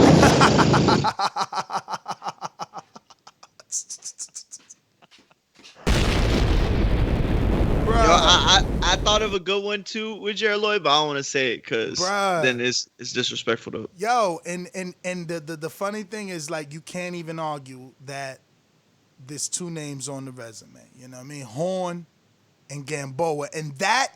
First of all, there's this huge separation, like from Gamboa to Horn, and then the fact that it's Gamboa and Horn. It's like, whoa. But I mean, I want to be alive when he gets his shot, man. That's all I hope the boxing gods give me is the opportunity to watch him face someone that weighs 147 pounds and that, we consider a top 5 guy, top 5 guy universally, whoever. Because all he needs is that one fight, and I think the doors are going to spring open, if he continues to do what he do. Because, at least, unlike Errol, he getting the knockouts. Nobody don't say that. None of the bud tend to say that. Like, he's getting the knockouts. Errol should have knocked out Mikey. You know what I mean? Crawford might have looked a little weird with Mean Machine, but guess what? He got the knockout. You know what I mean? We might have not wanted Benavidez, but he got the knockout. So at least he's doing that. And I think it's a pretty long knockout streak, one of the bud tenders was saying, right? What is he on, like a 7 or 8 fight knockout streak? Might be setting a record in itself. What other welterweights ever been on a knockout streak that long? Maybe Pacquiao? Not even Pacquiao. Look, that's a good, not at 147. That's a good statistic for one of you bud tenders to get, man. What other welterweight's been on this sort of knockout spree, right? What's he got now? 4 fights at welterweight? Mean Machine, Horn, Benavidez. Crawford on a 7-fight stoppage streak. And how many of those are in welterweight? How many of those are at welterweight? Let me see. 1, 2, 3, 4 of them. Yo, was it Keith KOing cats? That's the point. Was 8? He had 8 in a row. Yeah, it was though. When he stopped, with Bundu.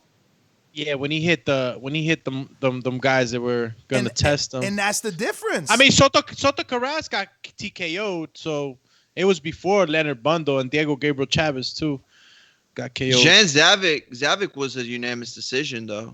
Yeah. So he has that little hiccup in there, but before and after that, it's like KO, TKO. Who you talking about? Keith. Thurman. Yeah, that don't count though. That don't count. That's over with, and that's what I'm saying. Remember, Keith's whole hype was KOs for life. So if you ain't doing that, it's like Dominique said. You gotta sell yourself. So that should be the Bud campaign. Like, what other welterweight is knocking welterweights out? Y'all saying I'm not fighting real fighters, but I'm knocking real welterweights out. You ain't even knocking out Mikey ain't no welterweight. Facts. You know what I'm saying? I hear where you're going. I've been giving him plans. Dominic, you know what else I said? What? If Bob is trying to make you fight Kell Brook, who hasn't fought at welterweight in 3 years, do what Floyd did. Floyd is the blueprint, not Nestor Gibbs. Floyd told me, move up to 54 and fight him. That's what Floyd did with Cotto. That instead of getting that backlash that Pacquiao got when he drained Cotto, you beat Floyd, bud. I'll fight you where you been fighting at 54 for 3 years? Well, I'm going to fight you there. I'm not going to suck you down so people like Nestor Gibbs can ridicule me. I'm not going to force my fanatics to have to fight in comment sections about how good you was even though we sucked you down. No, I'm going to fight you like Floyd did at 54. Let's go. That's going to be the campaign. Ding, ding. That's going to be the campaign. When I turn to the mic, I'm going to say Errol fought him when he was weight drained. We heard Eddie saying he ain't want Earl to stay. He ain't want Kell Brook to stay there. We know Kell Brook moved up to 60. We knew it was hard as hell to make the weight. I'm fighting the real Kell Brook. But that's to give out free gems. I'm a Gemini. It's free. This free. Just take it and run with it and become a star, man. I'm trying to help you. Trying to help you, man. Free My sauce. Jimbe, talk to me.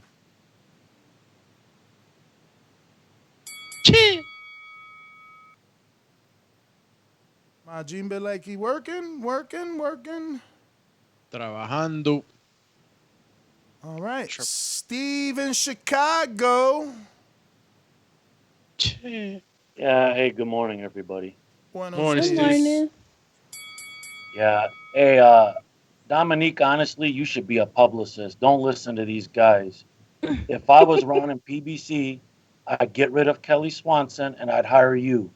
The way you talk, you would attract more fans to the sport. Don't listen. And Ness has been trying to grow the sport for 10 years now. You know what you're talking about. I agree with you 100%.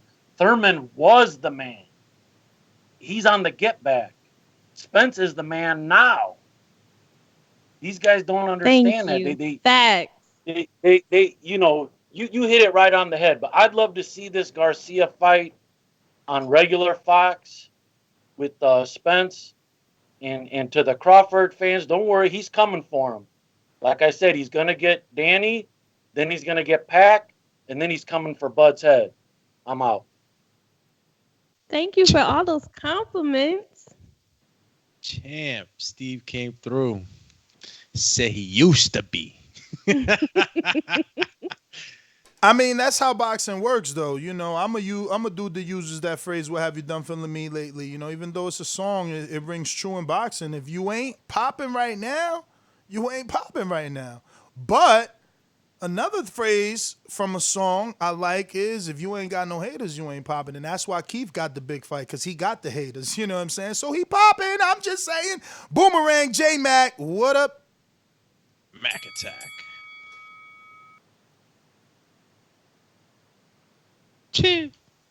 Busy. He's usually training. Shout out to J-Mac. Training. Oh, there he goes. Yo. Yo.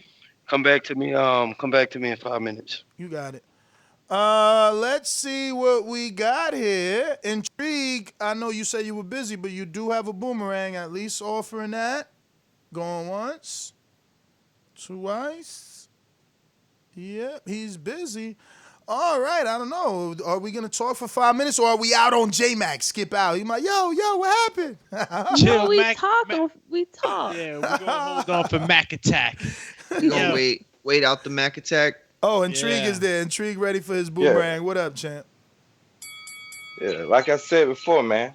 I think who was that? Steve. We talking about popularity, man. Thurman is more popular than Spence. Numbers don't lie. I mean, from TV numbers to pay-per-view numbers, it is what it is. And then I like how folks try to take it away from Thurman because they say, "Oh, he fighting Pacquiao." Those Pacquiao numbers, but when folks were saying those was Garcia numbers, folks about to shoot folks, man. Come on, keep the same energy, man. Them Spence fans don't keep that same energy. And now Spence trying to duck Thurman, saying he don't want to fight him and all that. Y'all, if the same thing hold true when Spence was trying to fight Thurman, y'all said Thurman was ducking. So what are ducking calls for Spence now? You ain't gonna hear that though. Not the same. It's not the same. Keep the same energy. It is the same. It's not the same. Facts. I think we're gonna have to start throwing. I think we're gonna have to. Who gonna nominate Intrigue? You know what I mean? Because I think I'm already part of that nomination for Stone Bone. So who nominating Intrigue, man? He out here spitting them facts. No, it's not the same. When Thurman wouldn't give Spence a shot, it was because he felt like he didn't fight nobody and he didn't deserve it and he wanted Floyd and all of that. And that's what Earl's saying. Well, no. What I thought what Earl said, and please correct me if I'm wrong because I may be wrong, but I thought what Earl is saying now is like, nah, you wouldn't give me my shine when I wanted it for you. So then why should I use my platform to resurrect you? Exactly. Ain't that the same when thing? I beat you, no. It's not. No. It's a reaction. Thurman originated the concept. This is a reaction, and I feel the reaction more than I felt the oppression that Thurman was pulling down when he wouldn't give Earl a shot, and people wanted to see that fight. At 14-0, because Floyd Mayweather said, "I'm not fighting you because you my mandatory. Fight Earl first." And because he's so influential, he all of a sudden put a freaking roadblock of a 14-0. Never. Somebody go to Earl's rap. Who had Earl for at 14-0? Why in the world should Thurman have gave him a shot? Y'all wildin', man. It don't matter. And I think Earl has a stronger reason to not give Thurman a fight because he could have, you call it like the Willy Wonka ticket or whatever. Like he could have gave that to him, but he found his own way. Now he's more popular. I'm gonna stick with that. And now Thurman needs him to resurrect his career because that would be a big fight. Earl versus Thurman is a huge fight. People still want to see it, but it would do more for Thurman than it would do for Earl. He don't need him. Yes, it would do more for Thurman, but he don't need him. He just back. I got married. I flipped a few houses. I traveled, Asia. I played the flu. You know what I'm saying? But I'm back. Like, listen, at the end of the day, an athlete is an athlete. You know what I'm saying? At the end of the day. So look at Evander Holyfield to use the perfect example. My man like 57, and he just posted on IG shadow boxing how sweaty he was. He making a comeback. Tyson, same thing. So to think that Thurman is done or that he doesn't have the mindset of the hunter anymore, it's crazy. He's supposed to call out Earl. Earl got both belts, and Earl is within his right to do what he's doing. But absolutely. But don't call the kettle black. You the pot. No. Listen to me. Listen to me. It's different. In boxing, what Keith did was right. Earl was no one until someone calls it, because I'm not going to Google him. I'm not going to box wreck him. At 14-0, he ain't fought nobody. I know that. He ain't Ness, if I punch Shakur. you right in the face, and then you hit me back, who is equally at fault? We're not equally at fault. I'm at fault for assaulting you. You're defending yourself. There's court cases that's won on that. Keith and didn't I'm punch saying that Earl. same thing applies because he took the shot at Earl by not giving him a shot, and now Earl is counterpunching. But Dominique, you supposed to be a level-headed person and say Earl tripping at 14-0. You ain't deserve no shot at no unified champ. At no unified I have champ. to have integrity, and I have to stand by how I felt then, and I did not believe that. Even if that was something that I could adapt to now, I did not believe that at the time. I wanted to see the fight. I didn't understand why Thurman wouldn't fight him. He was steady chasing Mayweather, who was on his way out, and I thought that was a payday, and I thought that he should be fighting the best. And I thought Earl was the best. He had the hype, and he was what I wanted to see. Meanwhile, they telling Terence Crawford go get a belt. Terence Crawford ain't fighting nobody. But y'all, I mean, look, what you failing to realize is that's an A-side tactic. Same thing to Cotto, right? Cotto got played in the Pacquiao fight. When he became A-side, he made Canelo fight at 155. People like to blame that on Canelo. No. Yo, Cotto Earl was invented that. Hold fighting- on, let me finish. Cotto invented 155. Then what'd he do? Another one with Sergio Martinez. Because when you finally get to be the boss, you want to act like the boss. But those people don't last long because that's not how things should go. When you get to the top, you got to remember where you was at in the beginning. You know, strange movie on Netflix called, I think it's like Platform, about top and bottom. Go watch that craziness, you know what I mean? But we got a counterpunch from Intrigue, I believe. Intrigue, right? Intrigue, am I wrong? Let me look at this cue board. Thought he was going back to Mac. Yeah, it is Intrigue, I believe. Yep. Go ahead, brother. Yeah. Yeah. Nah, it's just funny, man, how the narrative is being spent that it ain't the same. It is the same now. Errol got the titles, Thurman calling him out, and now he's saying, I'm not even interested in fighting him. He didn't give me a chance. It's like me being in the street and I'm talking about this dude over here doing this. That's so lame. But then when I get in that position, I do it and I come back and say, well, it don't matter because he did it to me, so I can do it to him. Nah, y'all got them Spence fans don't keep that same energy, boy. I'm telling you, man. That's why I say instead of man down, I call them man clowns. Because they just be clowning. Stop. No, it's not the same. Yo, I don't know how else to explain it. It is over. I mean, J-Mac, you avail. If not, we got to dip out. We got Info Joe in California. What it do? Joe, good morning. Mr. Info Joe. This portion of the show we call In the Mr. Know, Info Joe. presented by my brother. Yo, you hear me? Am I clear? Perfect. Good morning, Dominique. Good morning, Joe. I just called in to say hello, good morning to you. I speak to these guys all the time. Good to hear you back. Thank you. Shout out to the boxing guys, man. We got boxing back, man, tonight. Everybody should be happy. All the hardcores. Yo, let me say this, man. Don't sleep on Danny, man. Sean did not put hands on Danny like he did Spence. Facts? Am I right? He did not put hands on Danny like he did Spence, right? That's agreeable. I agree with that. I would still give Spence the edge, but I wouldn't sleep on Danny, man. He that's all I got. Don't sleep on Danny. I would still give Spence the edge, man. But I think that's the barometer. I mean, the barometer between the three, Thurman, Spence, and Danny, is those. They all fought Porter, and I think. Cut it. Real quick. Go ahead. Real quick on the super chat. Boston Jarrett says, "Who did Rigo fight to get the shot at Nowhere?"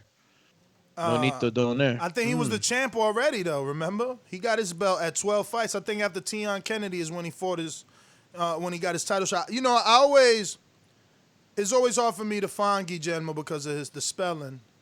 Yeah. Motherfucker's name is difficult. It's Rigandu. Is definitely. So what did you want to know? Difficult. What did you want to know? No. Nonito Donaire was in 2013. He fought him. Unanimous decision, 12-12. What did he do to deserve the shot? I always need Google. I cannot spell that name. I mean, the last name is difficult and the first name in my opinion. Just remember this: Rigon and then Do. Yeah, but it's not pronounced Deaux. Am I right? What? It is nice, Mario. I just want TBV spelling bee. So Rigo won his world title, WBA world title against Joseph Adbeko. Actually, no, Donaire was before that. Like I said, Tion Kennedy. Here it go. Actually, he won it from Rico Ramos, but he did fight Tion Kennedy after that, Roberto Maracuin, and then Donaire. He was on a tear, bruh. He was on a tear. Think about that, bro. He already had the title after Rico Ramos. He took that from Ramos. He a goat in my book. He took man. that from Ramos. And how many fights that was? Because I be giving. I said that wrong. 1, 2, 3, 4, Like the 10th 5, fight? 6, 7, 8th fight, bro. In his 8th fight, he became a world champ. That's insane. Yeah. We was just mentioning the young boys doing it at 13 fights And with then, Shakur. and then he it was a I guess it was a unification with the WBO. Not. Message? No, it Yo, was TJ. WBO. I said WBO out loud thinking IBO. So that was a unification. So damn, wait, I got to count that. So Rico Ramos was what, 8? And then 9, 10, 11. Damn, so Shakur thought he was going to set a record by unifying with Rarrington in his 14th fight when meanwhile, old boy did it in less fights anyway. But still, I guess Shakur would have been mentioned as the youngest to do it. Youngest, yeah. Because Guillermo was like chat. 36 doing it. Super chat from TJ. He says Porter beat both of them.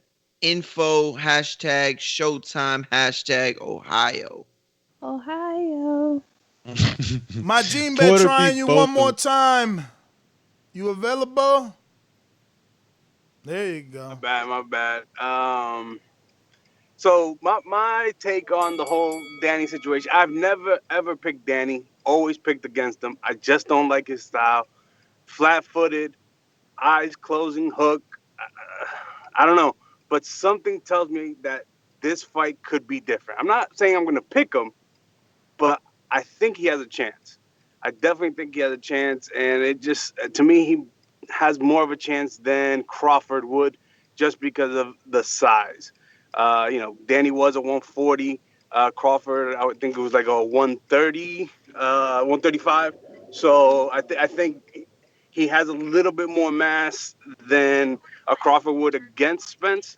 So not picking yet, but definitely think he has a shot. But thanks again, man. Thanks for coming back to me, Ness. Have a great day. No problem. Sid Orlando. Hey man, what up? What up? Good morning. Yeah, I just was calling. I heard somebody say like I think that Spence, whether he more popular or whatever, nobody can take nothing away from Thurman because he a salesman, and if he ain't lose that Pacquiao fight, that man would have had the biggest amount of money thrown at him for that unification with Spence. But no matter what, he could fight Broner next. He gonna do better numbers than most of these people that's supposed to be these big stars. So I'm like, until somebody beat his numbers, they can't make it seem like Thurman just crappy now because he lost, So, I mean, that's all I got, man. Put some respect on his name. All right. I think we got another counterpunch from Intrigue. Am I right? Nah. That's the old one. All right. Because it say pending there. I don't know. You need to check. All right. So, J-Mac. Can you hear me? We do. All right, Ness, you got the female emotions of a strong woman. You gotta excuse me because I'm addressing you something you said about 30 minutes ago about Bud. You holding on to a grudge or whatever happened because the dude don't want to interview on your show, and you didn't already admitted it on the back call. So I'm calling you out on it. For is when Thurman was ducking Errol, Bud was out there cleaning out a weight division. So all this it's the same thing or what have you. I might be jumping the gun with it. It may be the same thing for his Errol ducking with Bud and trying to put Bud on the back burner with her talking about what he done and what have you. Now he cleared out the weight division, then he moved up and got a belt in his first fight. So that's not enough for anybody like the Jared Laws of the world. I can't do nothing about people like that. Some people are just stuck on stupid. Some people are meant to be retarded. Some people just don't understand what greatness is and stuff like that. But the dude is moving up trying to fight y'all favorite fighter that just might. All right. And that's GTO, Instagram, and Twitter. Chip. Catch me on IG, Alex_Doomsday_LAINZ. Same handle on TikTok. Catch me on Twitter, AlexTVB. And bam! Don't forget to hit that notification bell. All right? You don't know when we're going live. You don't know when we're going OT. you're gonna miss out. Buy us the sandwich, buy us the cup of coffee, or my favorite pizza pie for the month, $15, and you get to chill with us the whole month. Content comes out to cents per episode, and it's a whole bunch of entertainment. You're not just getting our hardcore boxing show, but you're getting our Untitled, you're getting our boxing bars, and all the other additions that we made to the show. Come join us, man. FYI, Bitcoin is still up. Yo, at Mario McGee on Twitter, at Mario McGee on Instagram. Hit me up. See y'all tonight. Peace. At Miss Bougie Boxing, MSBOUGIE Boxing. I will be poolside all day celebrating boxing being back. So just check me out on Instagram because I'm snapping it all. Poolside? Damn. I wish I had a pool. I'm out. Peace.